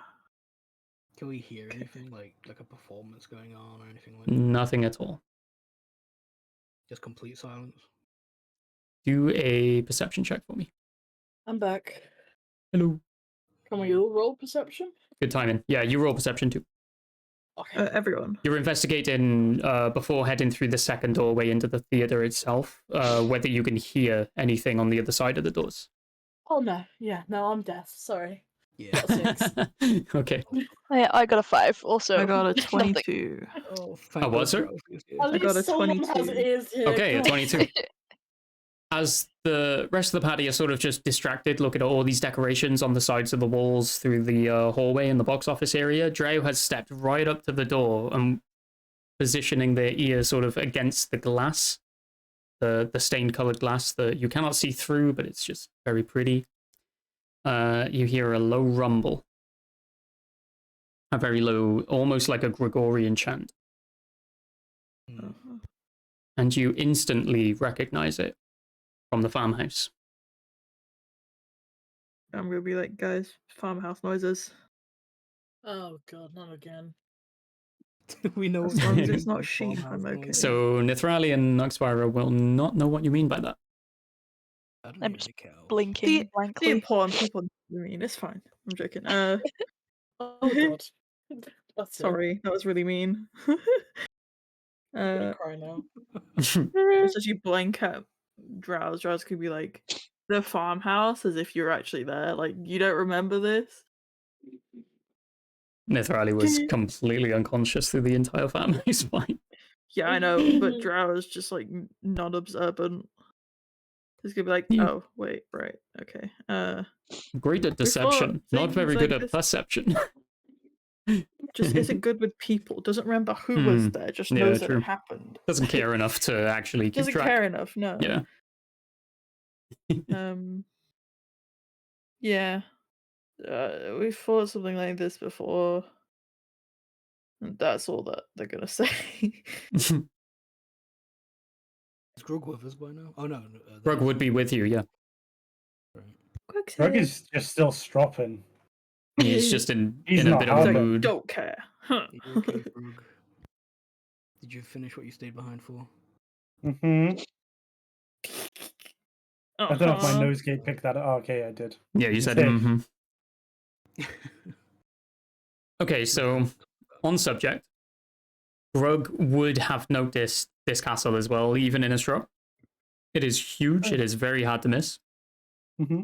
And you do notice that the gates are made out of the same metal that your family's weapons would have been made out of. The very reflective black metal that it was made out of. Paint me a mental picture, baby DM. Is it? Could I walk like where we are in the theater? Could I walk to the gates or no? Or is it? Yeah, the like, moment you step far? outside, they're just to your left. Okay. So you would have noticed it before you got in. It's just I didn't know if you had entered the theater hallway yet, or if you were a little further behind the party. I kind of just would have been like following behind, not really helping, just being disinterested in what's going on. Yeah. You know, general stroppy shit. Yeah. So you your character actually does not know where that metal comes from, but you do recognize it as being present during your formative years. In like weaponry, armor, that sort of thing. I, while they're all doing that, walk back out and start shaking the gates. You can indeed. Mm-hmm. I just want to get a feel for this metal. Yeah, they don't seem to budge. You never actually were trusted to hold any of the weapons or armor that it was made out of in your formative years. So you don't get a familiar feeling from that. You just recognize visually the way it reflects the light and, you know, the gleam to it and the coloring itself. It almost looks like black glass in the way it reflects. I'm gonna run in, just go, Nifty, come with me. Grab her and pull her outside. Yep. Oh. What's this metal? Look at it. What is it? Nifty doesn't know. If you would like to try and identify the metal, you could roll an investigation with advantage because it's kind of more common than you would think. Yeah, sure thing. In fact, anyone that follows them outside could make the same check. I got a 16. Okay. You instantly recognize it from Hell. It is the same armor that the generals and the higher demons would have been given when they reached their rank. You know it to be incredibly strong, and you know it to be Hellborn. It is crafted from a material only found in Avernus. Oh. Just shrugs at Grog, goes, I don't know. No, I just let Grog know what the I just like kind of relay that information to Grog. Mm-hmm. So he gets the idea of where it's from and stuff. You also understand that it is sort of a variation of a regular metal found on the plane of existence that you are currently on. It is black mithril. Oh. Mithril usually appearing in a blue kind of hue. And upon further inspection, you realize the entire castle seems lined with it.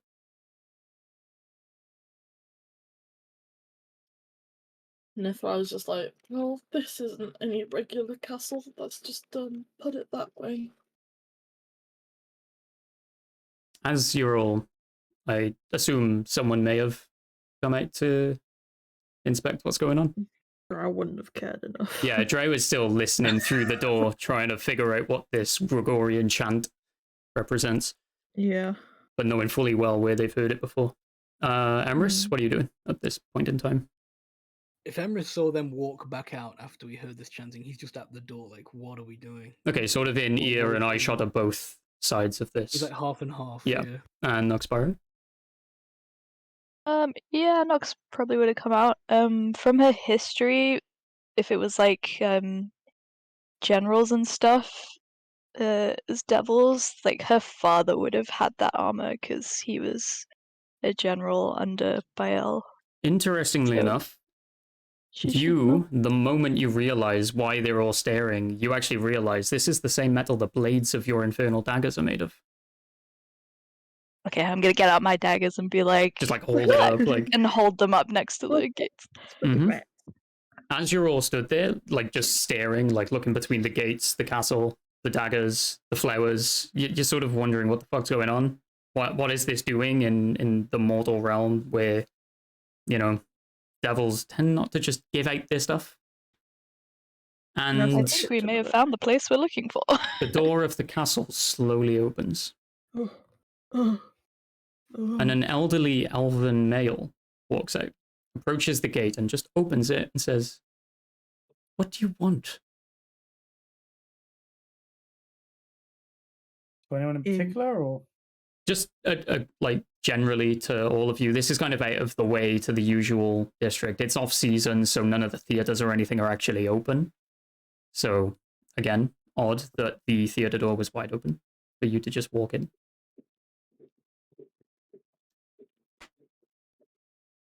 So yeah, he's just asking, what the bloody hell you doing staring at his gate?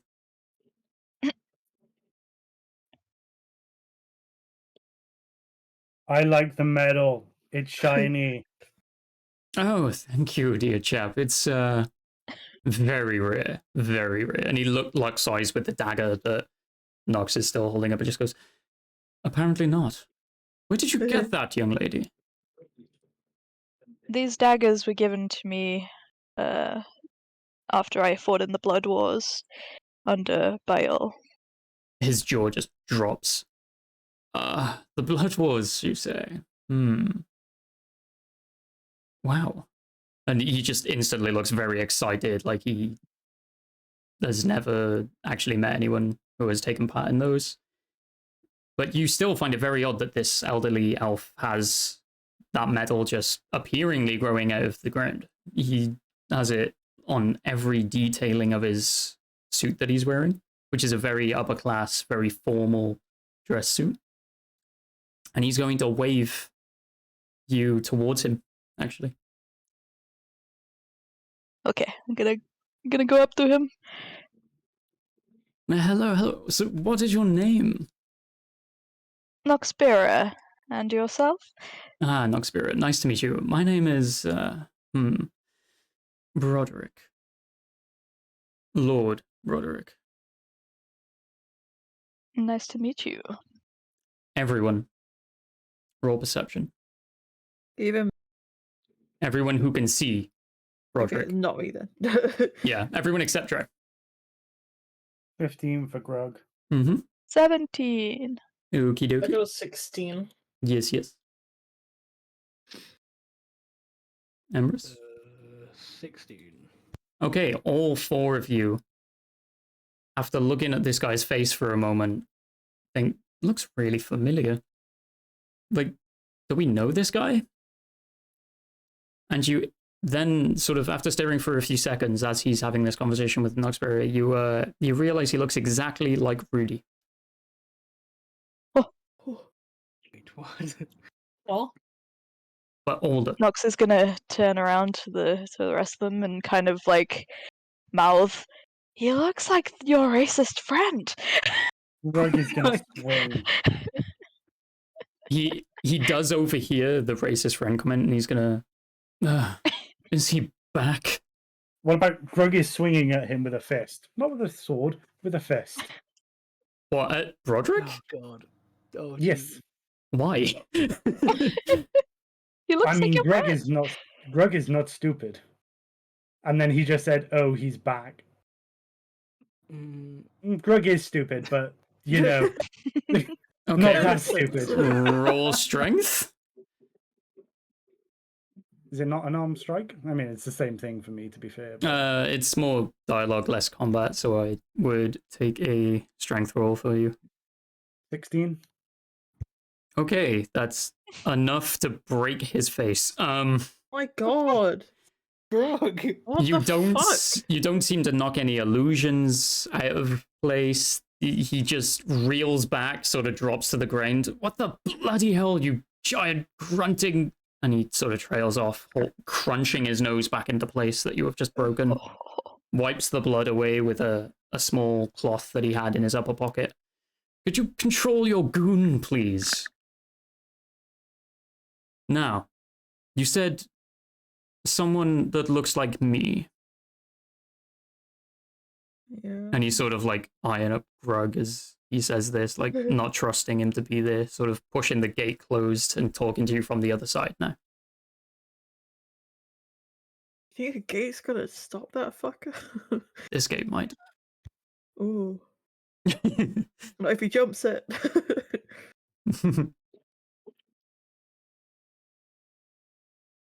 So he did just ask Noxborough what she meant by looks just like him. Okay. Oh, yeah, there's There's a strange fellow who was traveling with these people before I went on this quest with them, and you resemble him. It's uncanny. He's sort of still like wiping blood off his face and just, oh, the poor excuse for a musician, I assume. You what? You are fam. Yes, my bastard son, Kelwith. I'm gonna punch the gate. Greg is, as soon as he says bastard son, I'm gonna punch the gate. Roll strength. This is so confused right now. Yeah. I just got a nat 20. Oh, Christ. Okay, so Grug is not strong enough to break this gate. I'm fair with that. I'm not trying to break the gate. I'm just trying to scare him because, but you know, I'm pissed what off. you do is actually bend the gate. The bar that you punch specifically just bends back probably about 3-4 inches, just enough for you to like lean in with your arm if you wanted to. And as this happens, he sort of steps back and he's realized, you know, you must be close with Rudy. He is offending you, and he is going to approach the situation with a lot more respect this time. Continue. You don't disrespect Rudy. I'm sorry, large friend of Rudy, you said. Mm-hmm. When did he change his name? Doesn't matter. You weren't there for him. I wasn't allowed to be. After what he did to Elena, poor Elena. He was forced out. No one knew where he went. I couldn't be there for him if he left. I know he came to this district. I know he was with you guys. Something happened. Yeah, I saw him the day he left. He came here. He said he was going to see his mother. I offered him a job with me. And then the next thing I hear, she's dead. He has buried her in some crude field, and he had ran. Can I add that Drow would have come outside by now? Mm-hmm. Yeah, so from, would. you know, you would have pieced together this is Rudy's biological father. Yeah, just like putting a finger between the two in their head, just like, oh, right. Yeah, like you have instantly recognized that. Obviously, Rudy isn't there for you to compare to, but your memory is enough. Yeah, just like in the head. Yeah. Yeah, so what would you like to say back to him, Grog? Did you go to the grave? I mean... Did you mourn Elena? It wasn't much of a grave, and of course I did. I moved her. I gave her a true burial. Right here, and he gestures to the flowers that you're all staring at. Oh, God.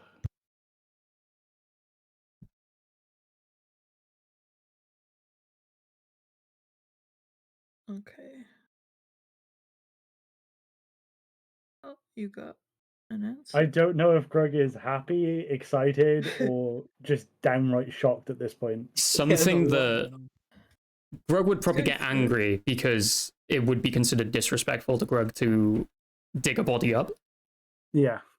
But he has also suggested that Rudy didn't bury her properly. So you do understand that maybe it was needed. So you give a bit of leeway on that, maybe. You know, you don't full see red at this guy. Yeah, please. Yeah, I don't think that's why I haven't punched him again, because I think it was like you move the body, but now I know where it is and I can tell Rudy. And I'm starting to calm down for that reason. You do also piece together the fact that maybe that's why Rudy couldn't speak with her. Okay. I'm just gonna sort of like, as I'm coming down, go, sorry for hitting you. He's sort of still brushing all bits of blood and whatever off. You really fucked his face up. And he's like, don't mention it. It's okay. It's okay. This guy's a saint. He's terrified. He's a saint. Grug is gonna instantly start like giving evils to Drawithy. Drow didn't say nothing. Oh, I thought you were saying he's a saint to the Oh, Out that of party. was just character. out of character, sorry. No, I didn't realize that was out of character. Okay, he's It's not. okay. And we're gonna rewind a little bit. Greg is Yeah, not that's gonna okay, do that's that. okay. Okay. Where's the body? Is it just He generally here? gestures to a small mound where the flowers are growing from. You can see Is that it this is sort of, even though they're very uniformed, you can see these are the healthiest amongst the flowers. Is And it this side or the other side? It would be your left past the gate. So can I get to it or no? It's too far away. You wouldn't be able to get to it, no. Okay. He has closed the gate after you punched him in the face. Rightfully so. He has every reason to. And where you punched the gate, the bent bar is enough for your arm to get through, but not enough for your body. Enough for me to reach through and unlock it myself. No, you don't have the key. Okay. Can I just look at him and go, I know I scared you and I am sorry, but I would like to pay my respects. He's gonna lift his hands like in peace, and he's just gonna if you promise not to do that again, I will let you in. I promise. I let my orc side get the better of me. I am sorry. No, it's okay.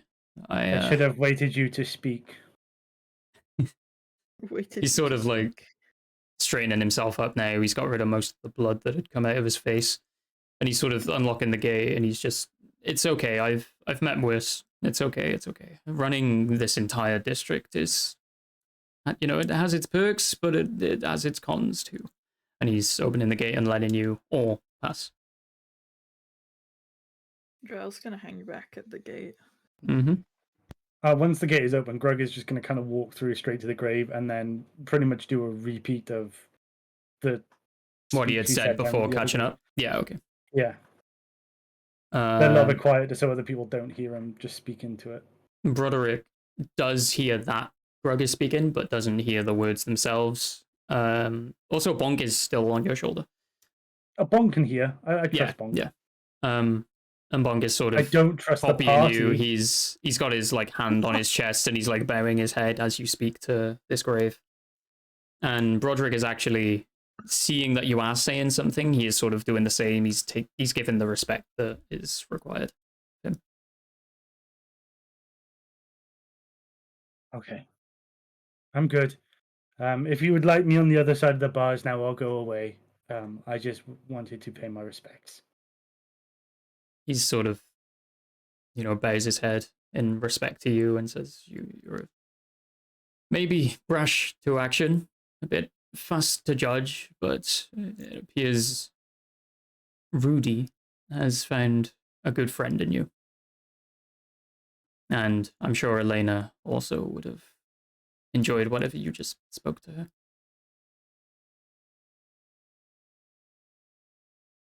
Thank you. I'm gonna sort of give him a nod of respect. Mm-hmm. And he sort of nods back in respect and then sort of ushers you towards the gate and says, but if you don't mind, I do have a meeting with a lord of an opposing town that I need to crush. Okay, fair enough. I can't argue with that. Wonderful. And as he says this, you actually notice the bartender of the Slums Tavern is walking behind you and is actually going towards the gate.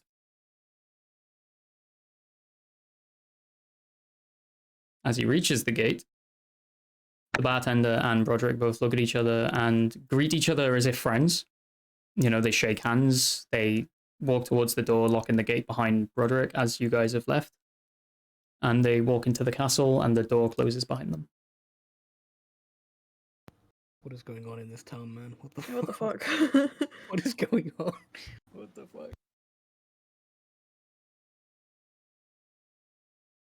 What was that all about? What the hell just happened, Greg? Nothing. Alright then. All of you would have overheard the fact that that is actually where Elena Rudivir's mother is buried, and you would have seen that Grug has just paid respect. Yeah. Would any of them know it's Elena? They would know. Oh, I guess he said Elena. Yeah. Broderick did say Elena. He used the name. Oh, okay. I'm gonna say because Rudy and Grug have that as the only thing in common. But if I forgot Roderick said it. God damn Roderick.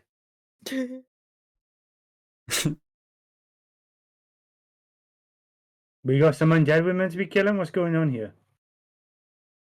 Yeah, right. I've been trying to... Yeah. Drow is just blinking at him, so, Yeah, so Dre sort of snaps back into their mind a bit after witnessing whatever the fuck that was. And remembers about the Gregorian chanting, can still actually hear it, but very dull from outside where you are now. Yeah, the same chanting from the farmhouses inside. I say we proceed with caution. Nox is going to agree and follow suit. Yeah, Marissa's already walking back at this point. So all of you enter into the hallway of the box office in that theater. All five of you, and Lawsuit, and Bonk. Yeah. All sort of, making your way in. And the closer to the door you get, the more everyone now being aware of this sound can hear it. It's a very low, rumbling, almost monotonous, but layered sound. As if there's multiple voices giving off the same sound. Okay. I think behind these doors there's a lot of people. Can we try and peek without making too much noise? Maybe pry it open a little bit. You can try. Oh god. Okay. What would that be? That would be opening the door and looking in. A roll or anything? No roll. Then yeah, I'll have a little peek see. So you open the door, you just a little crack of the gap between the door and the frame. You sort of peek through and you see a very dark room, but there's a green glow about the place. And the chanting as you've opened the door has gotten louder and louder. But it doesn't seem to be that many different voices. There's maybe 3. Oh, okay. The only thing you actually see outside of this green glow emitting is rows and rows of chairs, all leading down to where the green glow seems to be coming from. It's much brighter than when Nithrali was in the farmhouse and emitting the same glow. You get the impression that it's a lot further along in the ritual, but you can definitely pinpoint that it is the same ritual. Okay. Judging by the sound, the sight, all that sort of thing. Yeah, so we see people or no? The light shrouds the stage area, so you don't actually see any real details. Okay. All the chairs are empty as well. There's no one else inside. Okay. Would I be able to roll to see if I know what the chant is about? If it's something to do with demonic stuff? It would be history for you. Yeah. Okay, I'll roll a history. Would we have shared with them the information that we know about the chant or not? You didn't tell Pez or Noxfire about the farmhouse incident. I mean, I didn't say much, but I was assuming someone else might have already. No, nothing at all was told to them about that specific thing. I think Pez was made aware that you arrived by boat and that you had come from Melisdinas, and about Fizban, that's all you've actually shared. Okay. That's fine. What did they know about the head then? Undead head with yeah, as far as the Noxborough and Pez have seen, there's literally just a head that had spoken to you all, and they were too fucking confused to ask questions. Also, before I get the result of that roll, I'm gonna pee real quick. Okay. Ooh, cliffhanger. Pee break. Okay. Actually, I might go pee as well. BRB. Okie dokes.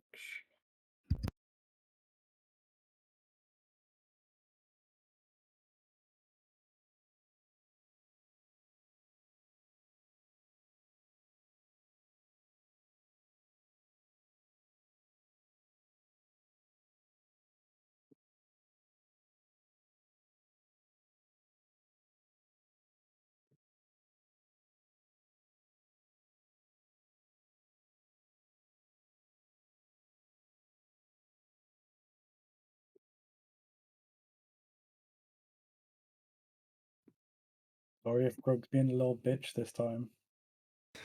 You're good, bro. But still, no one has explained to him why he's meant to be doing this stuff, other than it's for their cause. Yeah, I honestly, I'm trying to figure out how the hell Emrys is even going to explain it.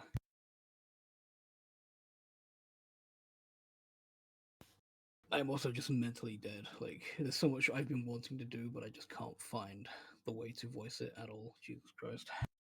Probably doesn't help that Grug just takes over a situation very quickly. Yeah, Hello. Good. Oh, I just heard that Grug takes over a situation. What? No, I was just apologizing for Grug's behavior this episode. So you definitely did things I didn't expect, but I expected Grug specifically to want to investigate this elf after recognizing Rudy's features in him. I didn't expect you to punch him in the face, though. he's just Well, angry. Yeah, that was crazy. I just Grug would have felt a bit like he abandoned Rudy because he doesn't really know much about the situation other than this guy left him with his mum and his fake dad. Yeah, to be fair, I don't think Grug would have been around for the conversation where it transpired that Rudy had actually ran away from this place. Yeah, no, so Grug wasn't around for any of this. So in Grug's head, this guy is just like the asshole, the party father, Yeah. and that caused some trauma in Grug. Yeah, understandably. Hence It does make more sense now that you've said that. Hence the instant punch. Definitely and then when he in started character. calling, and then when he started calling Rudy a bastard, that was just anger out of the fact that Rudy is probably the person he's closest to in the party. So and it would be out of character to react negatively towards that word. Because it's not used as a cuss, it's used as a descriptive. Okay, fair enough. And Yeah, Grug would likely know that. I guess, or the fact that he was just like, ugh, he's back. Hmm. Yeah. I guess the way, ugh, he's back would have angered him, though. Yeah, that did make sense. So the idea that this is an absent father who is just complaining about his son returning is enough of a reason to punch a guy in the face. I'm going to agree with that. Yeah. Well, no, because at this point the gate was already shut. I'd already punched him. Yeah. But you would then punch the gate as well, wasn't it? Yeah. Yeah. That is Right. now starting to feel like out of character. No, I wouldn't say so. I think Grug is It was the frustration. You wanted to intimidate him because he was talking shit about your friend. Yeah. Yeah. No, it makes total sense for Grug to do that. Yeah. All right, we've only got 20 minutes, so let's get that history check. I got a 13. A 13. Okay, so anything above a 10, as this is more or less common knowledge where you come from, you would have been briefed on the situation. The suspected parties, you instantly recognize this chant and are able to translate it as a summoning of the deity Orcus. Oh. Yes. Cool. I'm gonna relay this to the group and just sort of say, like, I recognize this, I know what they're trying to do. They're trying to summon Orcus. I think now is when Emrys would relay what they went through. like real quick, just like, oh fuck, yeah, actually. Yeah, like, holy shit, yeah, yeah. Whispering, so they don't, Okay. What would you like to do?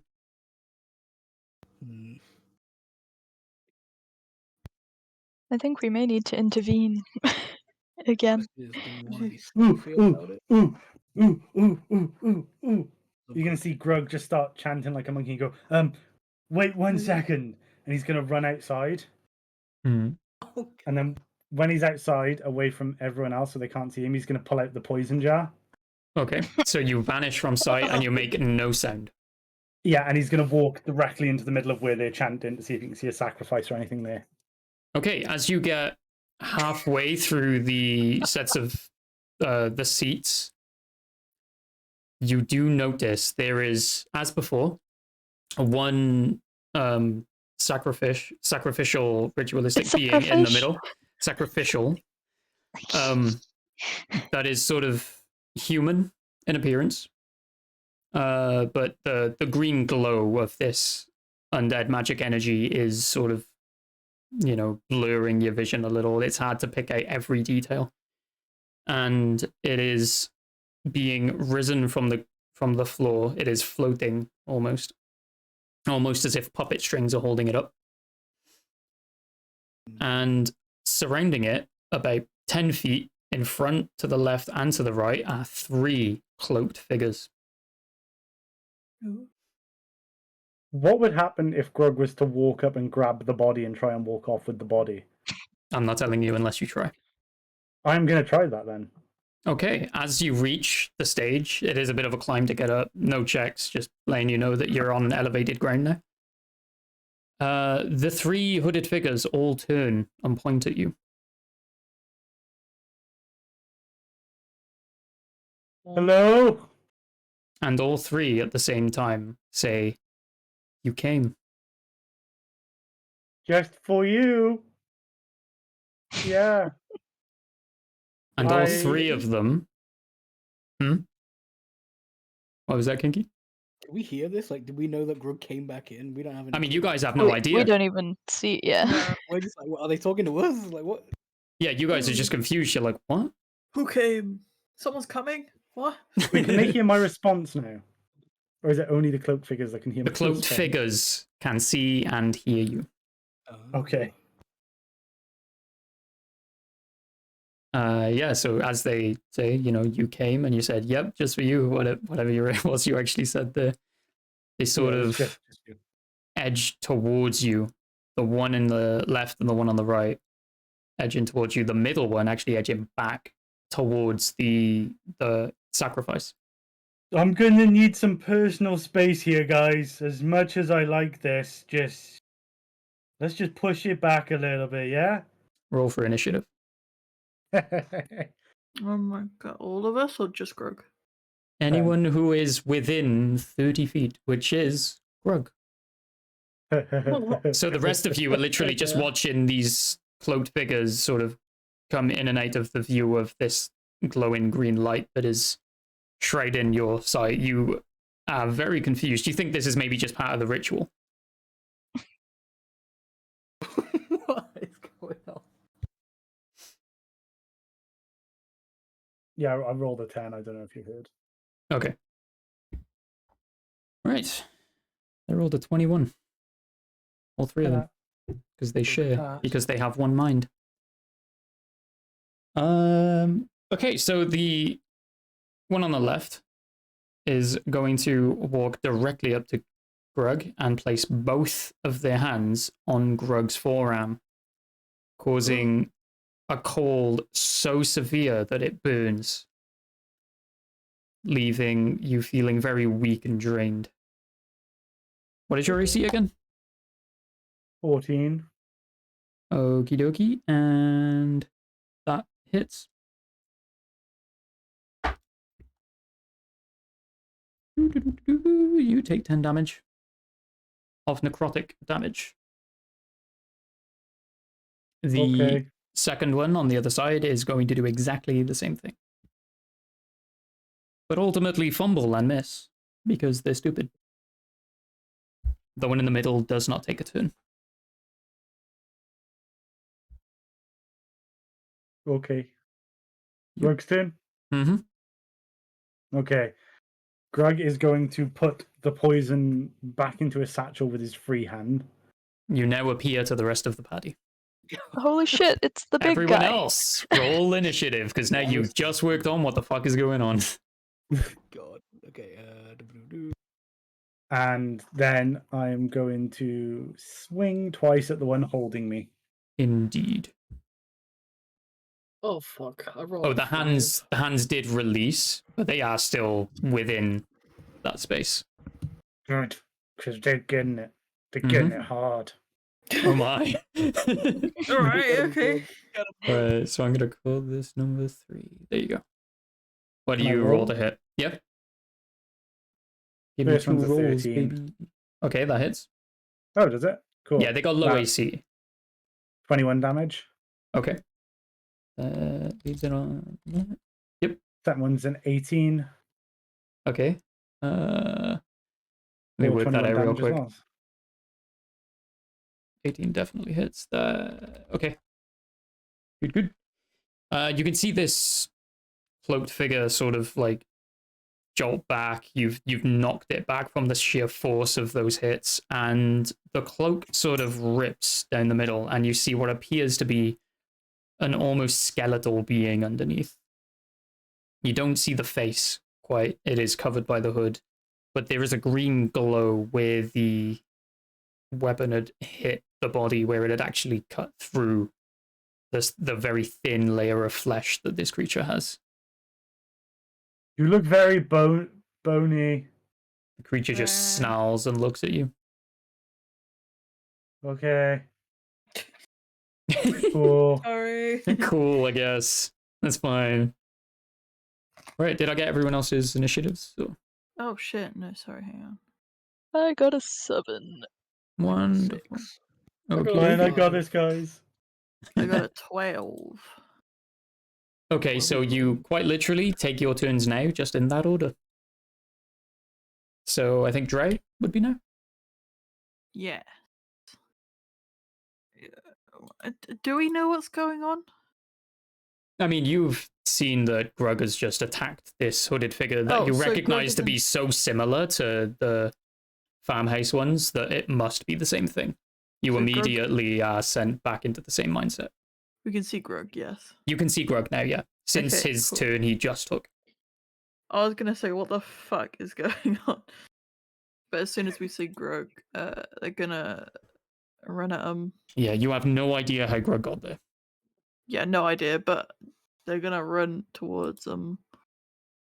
And gonna...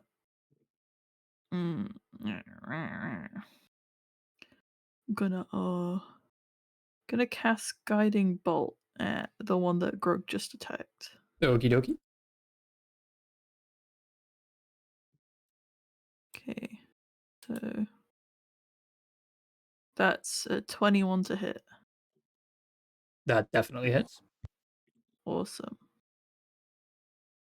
Okay, that is 12 points of damage. 14? What the fuck? 14? Yes, plus 2. Okay, cool.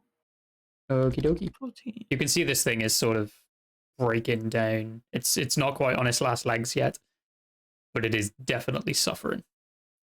And the next attack roll made against this target before the end of my next turn has advantage. So whoever hits them next, if I don't, they get advantage, is it? Yeah. Gotcha. I'm not sure whether it's... Oh, attack roll. Okay, so it will be the 2 hit. Okay. I'm gonna now... How many attacks? I have 2 attacks, right? I think that's if you use your daggers. Yeah. Okay, that's fine. I think I have an extra attack. Yeah. And then if I had my 2-weapon fighting, I could do that. that. You could have actually done 3 technically then. Yeah. Yeah. 2 main, 1 passive. Not passive, offhand. That's the one. I have my bonus action, but I'm not sure whether that counts as my next one or I can use that after the next one. I don't know, I'll just take it as my extra. Yeah, So if you have your daggers equipped, then your bonus action you could stab with. Yeah, but I just used a spell, so I couldn't be carrying 2, so I'd have to equip the one next time. That's fair. So I'm just going to use my bonus action, which is spiritual weapon, and I'm going to spawn it next to...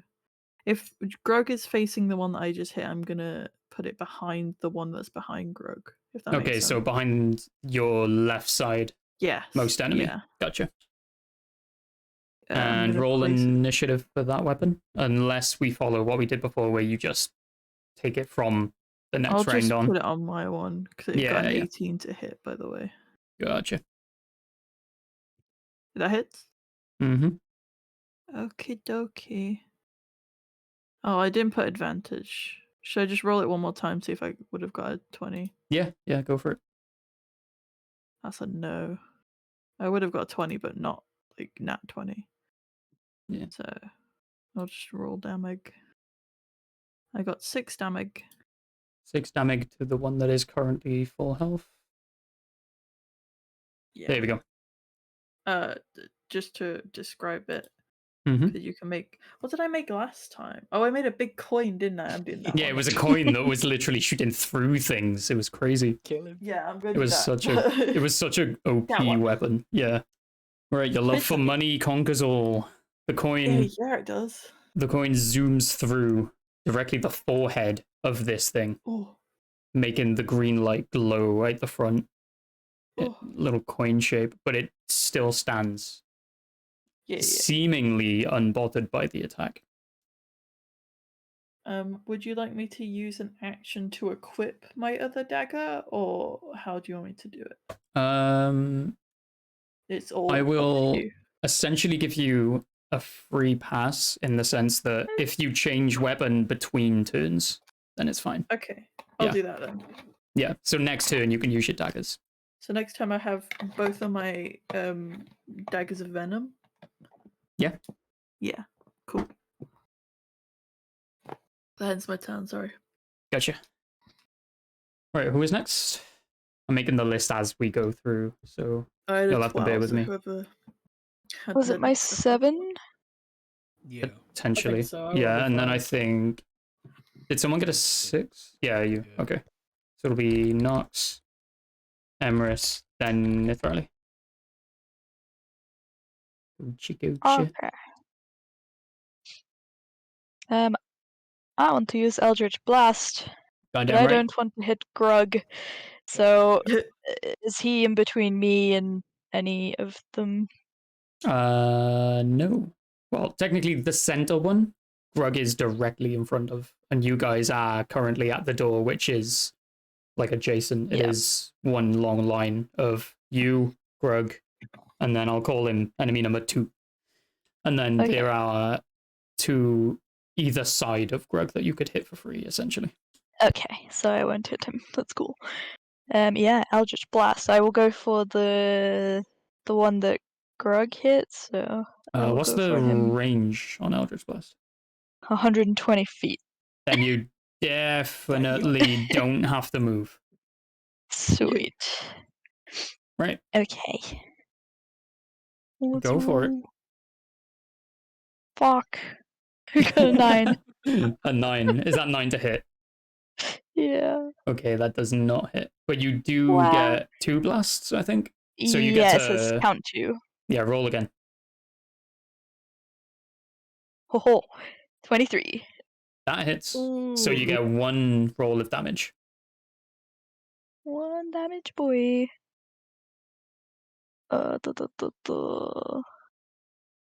Force damage 8. Wonderful. So the first blast sort of like cleans a burnt hole through the side of the hood that is facing towards you, revealing the face to be a skull with like melted skin encasing it. Like it looks like it has been dead for a long time.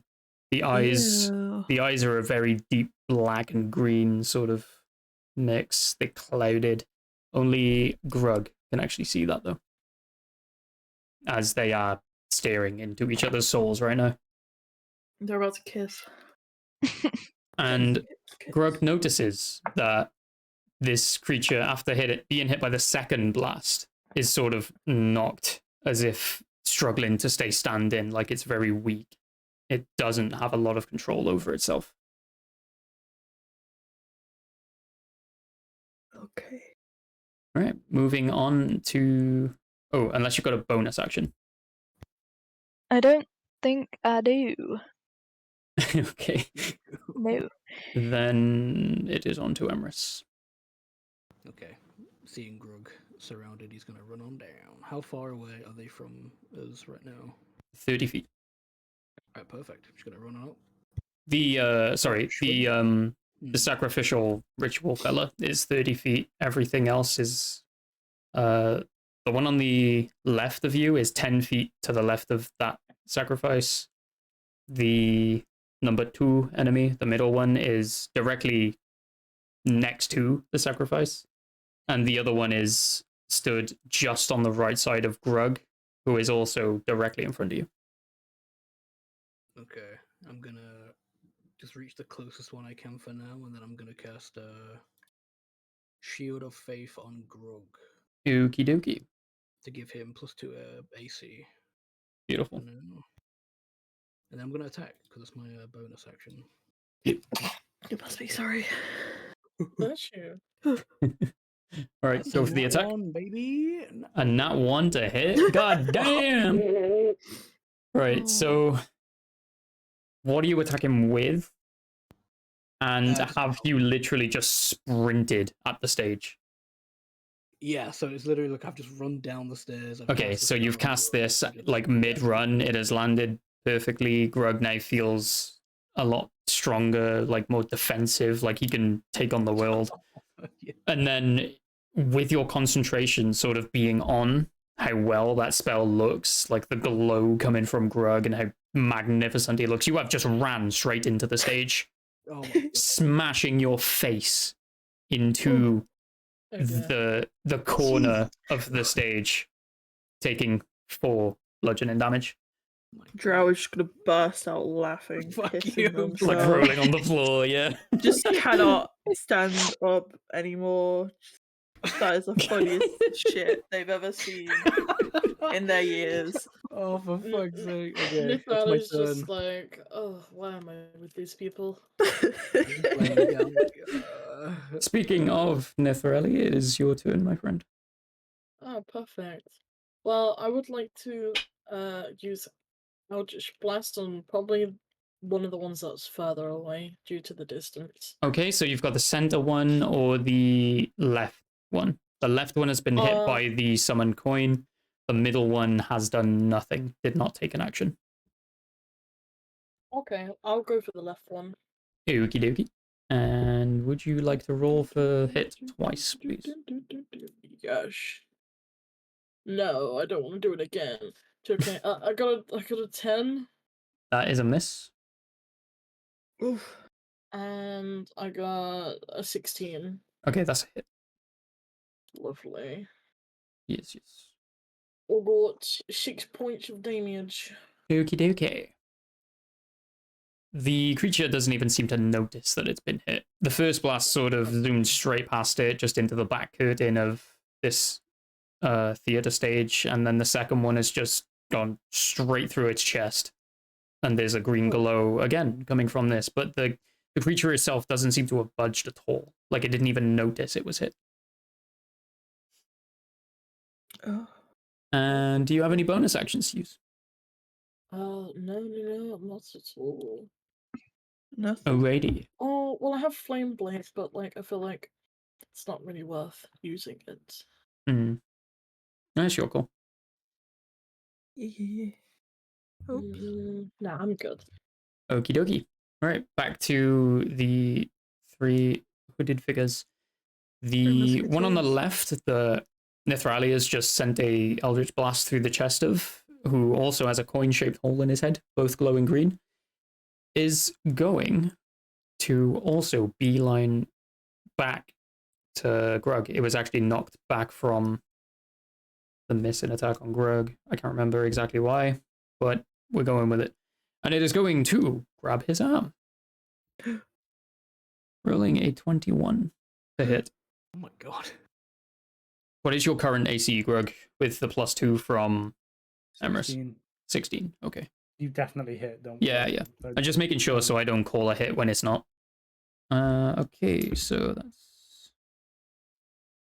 12 damage. Of necrotic. Again, Yes, necrotic. It cannot be healed right now. Oh my god. The other hooded figure that you've already damaged, the weaker one that you can see sort of stumbling in and out, isn't going to attack you with the same attack again. It is going to pull a dagger, a glowing green dagger from under its robe, and it's going to stab itself and scream as it does. Let's see if it hits itself, shall we? It'd be really funny if it missed. It missed.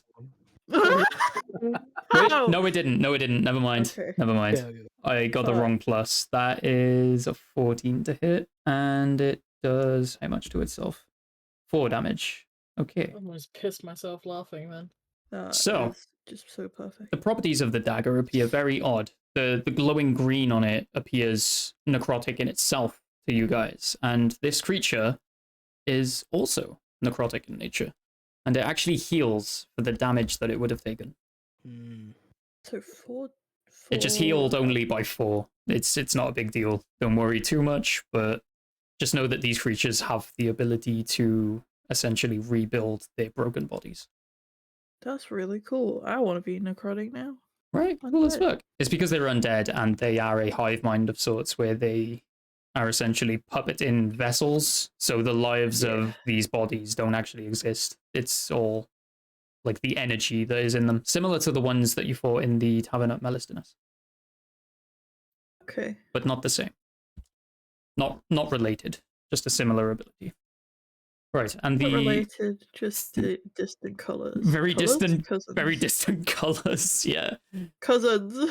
Right, and the middle hooded figure is going to turn to face the ritualistic sacrifice, and it is going to also take a dagger out from under its robe and thrust it straight into the chest.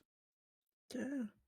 Which hits for 9 damage. I don't want to have to tell you what happens when this sacrifice dies, but it's very urgent. There we go. The sacrifice itself, no blood seems to come out of this wound. There is no like visual marker that this thing has actually been wounded, but the dagger just sits in the center of the chest, glowing the same green. Okay. Yes, and then we are back to Grug. If we're going in order, though, I don't think it's me. Yeah, it's you because the others' initiatives were after your turn. Okay. Yeah, so That's fine. it's just going back in the cycle of it, so it is your turn. Okay. This one that's just healed itself, Grug is gonna fucking swing for once. Goddamn right. With a 25 to hit. That definitely hits. Thought it might for 15 damage. Oh. Okie dokie. You can see this thing, you know, where it's previously stabbed itself, the wound it left is actually starting to like ooze out now. Almost like the life that it restored to the body just is nullified. And the green glow starts to slowly fade. But it is still standing and still poised, ready to attack. Okay, I'll use my second attack then. Okay. Fine. Roll the hit. 12. Okie dokie. That is exactly what you need to hit. That is 19 damage. It is fucking dead. Yep. This thing, as you swing at it with your weapon, just completely obliterates. Your weapon glides through it like there's nothing to it. There's the bones of this creature just seem to have disappeared or like exploded into dust. You imagine the actual vessel of this creature, the body itself has been dead for a very long time, and it just sort of evaporates upwards as the as the physical sections left behind by that just sort of clump to the ground, and there's just a robe left with green and black dust surrounding it. Okay. As soon as that one is dead, Grug is just gonna lug it to the sacrifice. Mm-hmm. If I take an opportunity attack, so be it. Okie dokie, you do. Cool. Let's see what it do. Opportunity attack hits no matter what, right? Depending how you do it. I think that's the rule we did go by. Because you are aware of the fact that you're about to take this hit, it's only fair to actually punish you. Yeah. Yeah. So that's going to do 1 damage. Okay. And it's not necrotic. It is simply, a claw has come out and just scratched you. I can be healed for 1. I can be healed for 1. Yeah, you can be healed for 1 damage. Amazing. Guys, he really needs healing right now.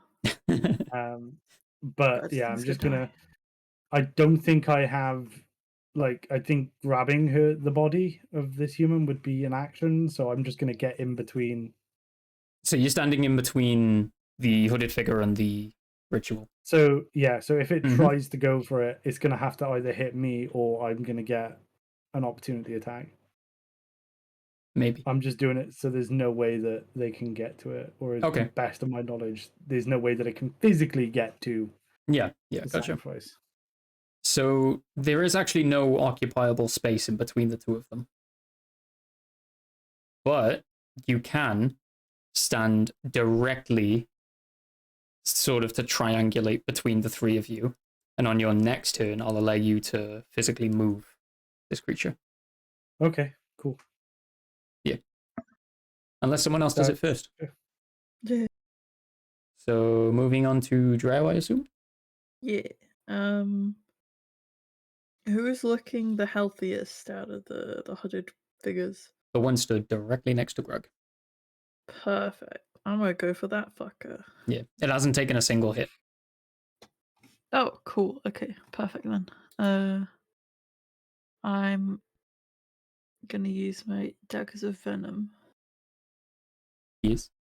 Eddie. What's the what do I have to do with them? Do I have to It should say in the actual item description that you get to actually make a roll for something. You can use an action to cause thick black poison to coat the blade. Yes.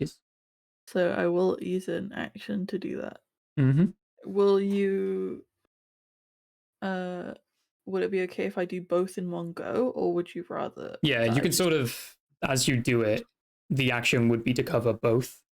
Okay, cool. I'll give you the pair of them, so you still get to attack with bonus action. And I think you still have an extra action for attack anyway, right?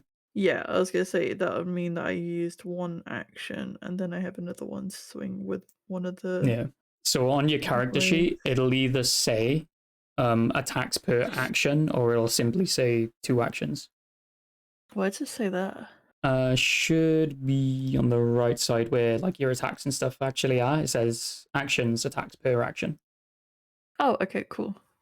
Is it a 1 or a 2? It's a 1. So okay, so that coat in the blades is the action. So you don't get the priority attack, the primary attack even. Okay, so I just have my bonus action. Cool. So I'm gonna move my spiritual weapon to beside that guy. Mm-hmm. And I'm gonna try hit him. That does not hit. That's a 7. Yeah, and it just darts straight past him, missing completely. My coin. It's never failed me before. Okay, yeah, that's all I can do. So the coin is now on the right side of the stage. Stage left, if you will. Stage left. Right. You do still get your bonus to make an attack with the bonus. Oh, I thought you were attacking with the coin. Oh no. Wait. Huh? I thought because I have one action, I thought that would fill both of my 2 weapon fighting. Your left hand attack would be a bonus action because you're holding 2 daggers. Oh, okay. So essentially, you've just wiped this thick black poison over the daggers, and then you can take that single attack as a secondary. Oh, Okay, so I can try to hit with one of them right now. Yeah. Okay, cool. Does a 16 hit? It does indeed. Yippee. Okay. Okay.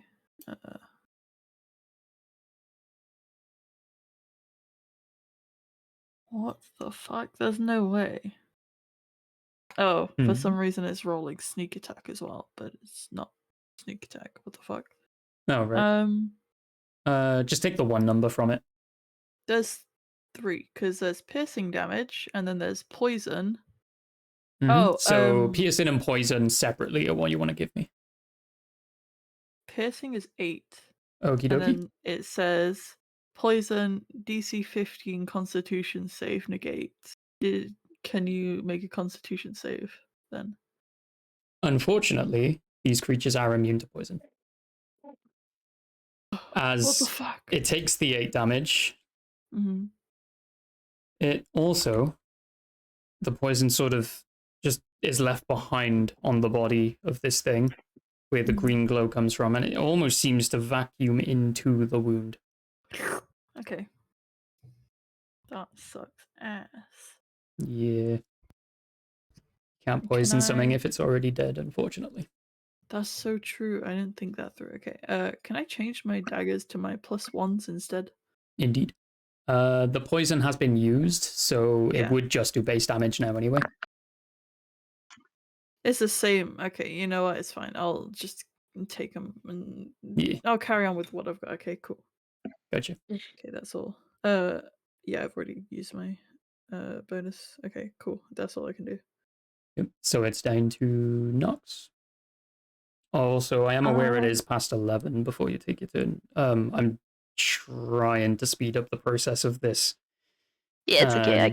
We can finish this fight. We should be done in about 10-15 minutes tops, if that's all right. Yeah, that's okay. Yeah. Okay. I'm going to blast the same guy. So anyways, I'll start blast. Right, so you're going for the middle one again? Yes. Yep. Okay. Roll hit twice. An 8. Goodness. Oh my god, I was rolling nat 20s when we were practicing the other day. Yeah, last night set up the character sheet, Squish rolled like 5 nat 20s in a row. That was all of your luck. Yeah. The other one's an 11. Neither of those hit. Wow. Both blasts go directly past the hooded figure, who none of you remember the name of, right? The actual creature? No idea. Okay. Gargamel. Nox and Nith would probably know. I imagine Emrys keeps a mental track of enemies he's fought because, you know, vengeance and military and all that. So the 3 of you know that these things are actually called Bodaks. Oh, okay. Yes. Bodak Bill. Yeah, they're essentially undead puppets controlled by a higher power. So as these 2 blasts, one by one, zoom past this Bodak, one of them actually meets with the ritualistic sacrifice. I'm not going to make you roll damage. I'm just going to make it a 4. So 4 points of damage to this fella who is floating about, being all human and stuff. He's just floating. Would I not be in the way of it if I'm stood to the side of it? No, he's elevated. Oh, okay. He is being sort of puppeteered into the air by some mystical undead force. Oh. The other blast goes to the other side and just, again, the same as Nithrali's did, just hits the back curtain, nothing happens. Okay. So that is your action. Right. I think you between the 2 tiefling warlocks, this curtain is having the worst day of its life. Die, curtain. Alright, that does lead us to Emrys, because I don't think you have any bonus actions to use. There's nothing on the thing. Yeah. So no. Okie dokie. If you do get close, you do have 2 daggers. So you would get 2 attacks, though. I don't know if I want to get close to these stinky guys.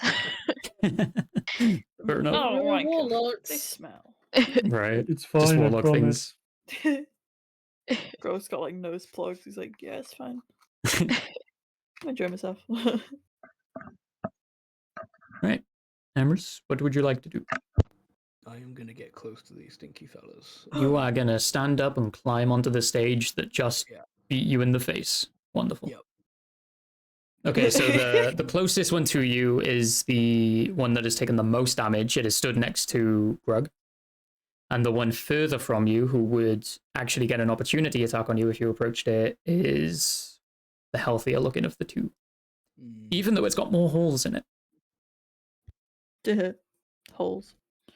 I think trusting the spell to keep Grug safe for now, I'm gonna go for the one closer to me just so I don't get attacked by it. Mm-hmm. So you're going for the one that is stood actually next to Grug. Yes. Gotcha. Let me just... I'm gonna smite this bitch. Gotcha. We all smite us. Any smiters in chat? Any smiters in chat? That's 26 to hit. That definitely hits. Okay, let me just... So that is... 8 damage, and then I'm going to put a smite into it. Mm-hmm.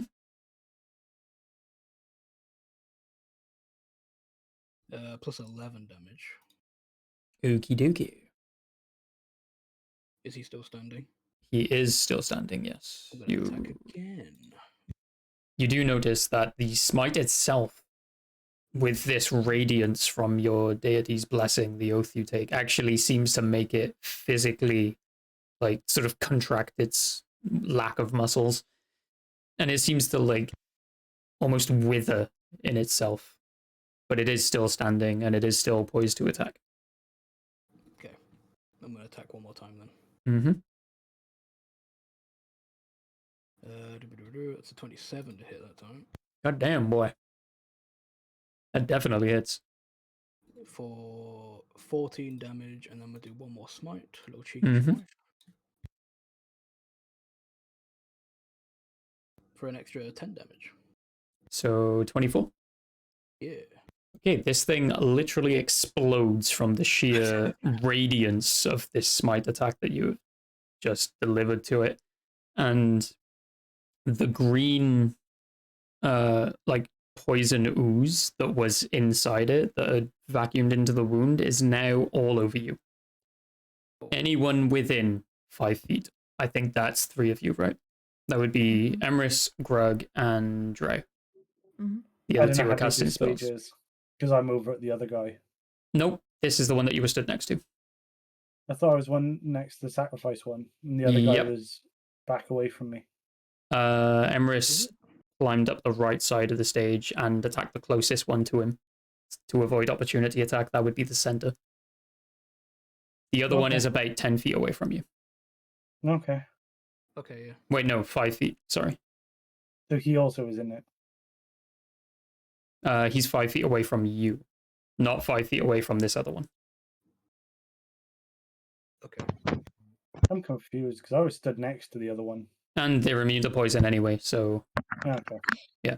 Even if it did hit him, he would just do the same thing. He would absorb that poison. But yeah, you all get hit by this poison, and you take 1d4 of damage. Holy shit. 3 of you. How much? Am I rolling the d4 myself? Or? Yeah, roll the d4 yourself. Oh, okay. I'll trust the 3 of you to apply that. 0 damage. Wonderful. No. Wow, I got nothing. Wow, cool. I didn't know a d4 had a 0 on it. I took 2. Okie dokie. 4. I got 3. Oof. Okay. So apply that to your HP, and then is there anything else to do on your turn, Emrys? No, that's it. Mm-hmm. Okay, moving on to Nethrali. Oh, you know what I'm gonna do? Eldritch Blast. Eldritch Blast. Roll is twice, there any please. of them that look very like battered? The only one standing looks fine. Okay, well, the other two are dead. Gonna get all the Eldritch Blast. Mm-hmm. I got a 16 for my first roll. That hits. Yep. And my second one, I get a 13. That also hits. Roll damage twice, please. Let's go. one hits for 7, and the other hits for 9. 7 and 9. Okay, 16 damage. That is... Okay. Got it. I'm doing quick math. Quick math. There we go. And would that be your turn? Yes. Okie dokie. This thing still seems to be stood upright, even though it's got like 4, 5 holes going through it, all glowing green. And it is going to approach Grug, but not attack Grug. It is going to pull the dagger out from its robe, and it is going to throw it at the sacrifice. Which hits. I wish there was a reaction to like dive in front of a fucking shot. As the dagger meets the chest next to the other dagger of this sacrificial human that you can see, a green glow starts emanating from the sacrifice as the bodak just collapses the same way the other two did when you killed them. And as this green glow intensifies, you are all blown about 10 feet back away from it. Oh, still, anyone on the stage is still on the stage at this point. I think there's probably about 10 foot, so you're right across the edge of it. And this human just starts contorting as if writhing in pain. And over a few seconds, it just explodes in this great green light, leaving a large green sort of spinning disc. And through this disc comes a giant red beast's hand. No dips. No, thank you. This hand grasps at the floor, pulling the floor itself as if clambering out of this portal. As it comes out, you see the face sort of start protruding from this portal, which looks almost to be a goat's skull, covered in rotten flesh. Oh, Baphomet. August, in fact. This thing clambers through the portal, standing tall above everyone at a solid 15 feet. With what appears to be a stick with a skull attached to the end in its hand. It points this wand at you. Who? All of us? But you notice that Orcus, this giant creature that you can only imagine is what they were trying to summon, appears to almost be see-through. And that's where we end. Oh my god. Oh, damn. Cliffhanger. Hey, I don't like this guy. He's kind of a bitch. I wonder how I got here.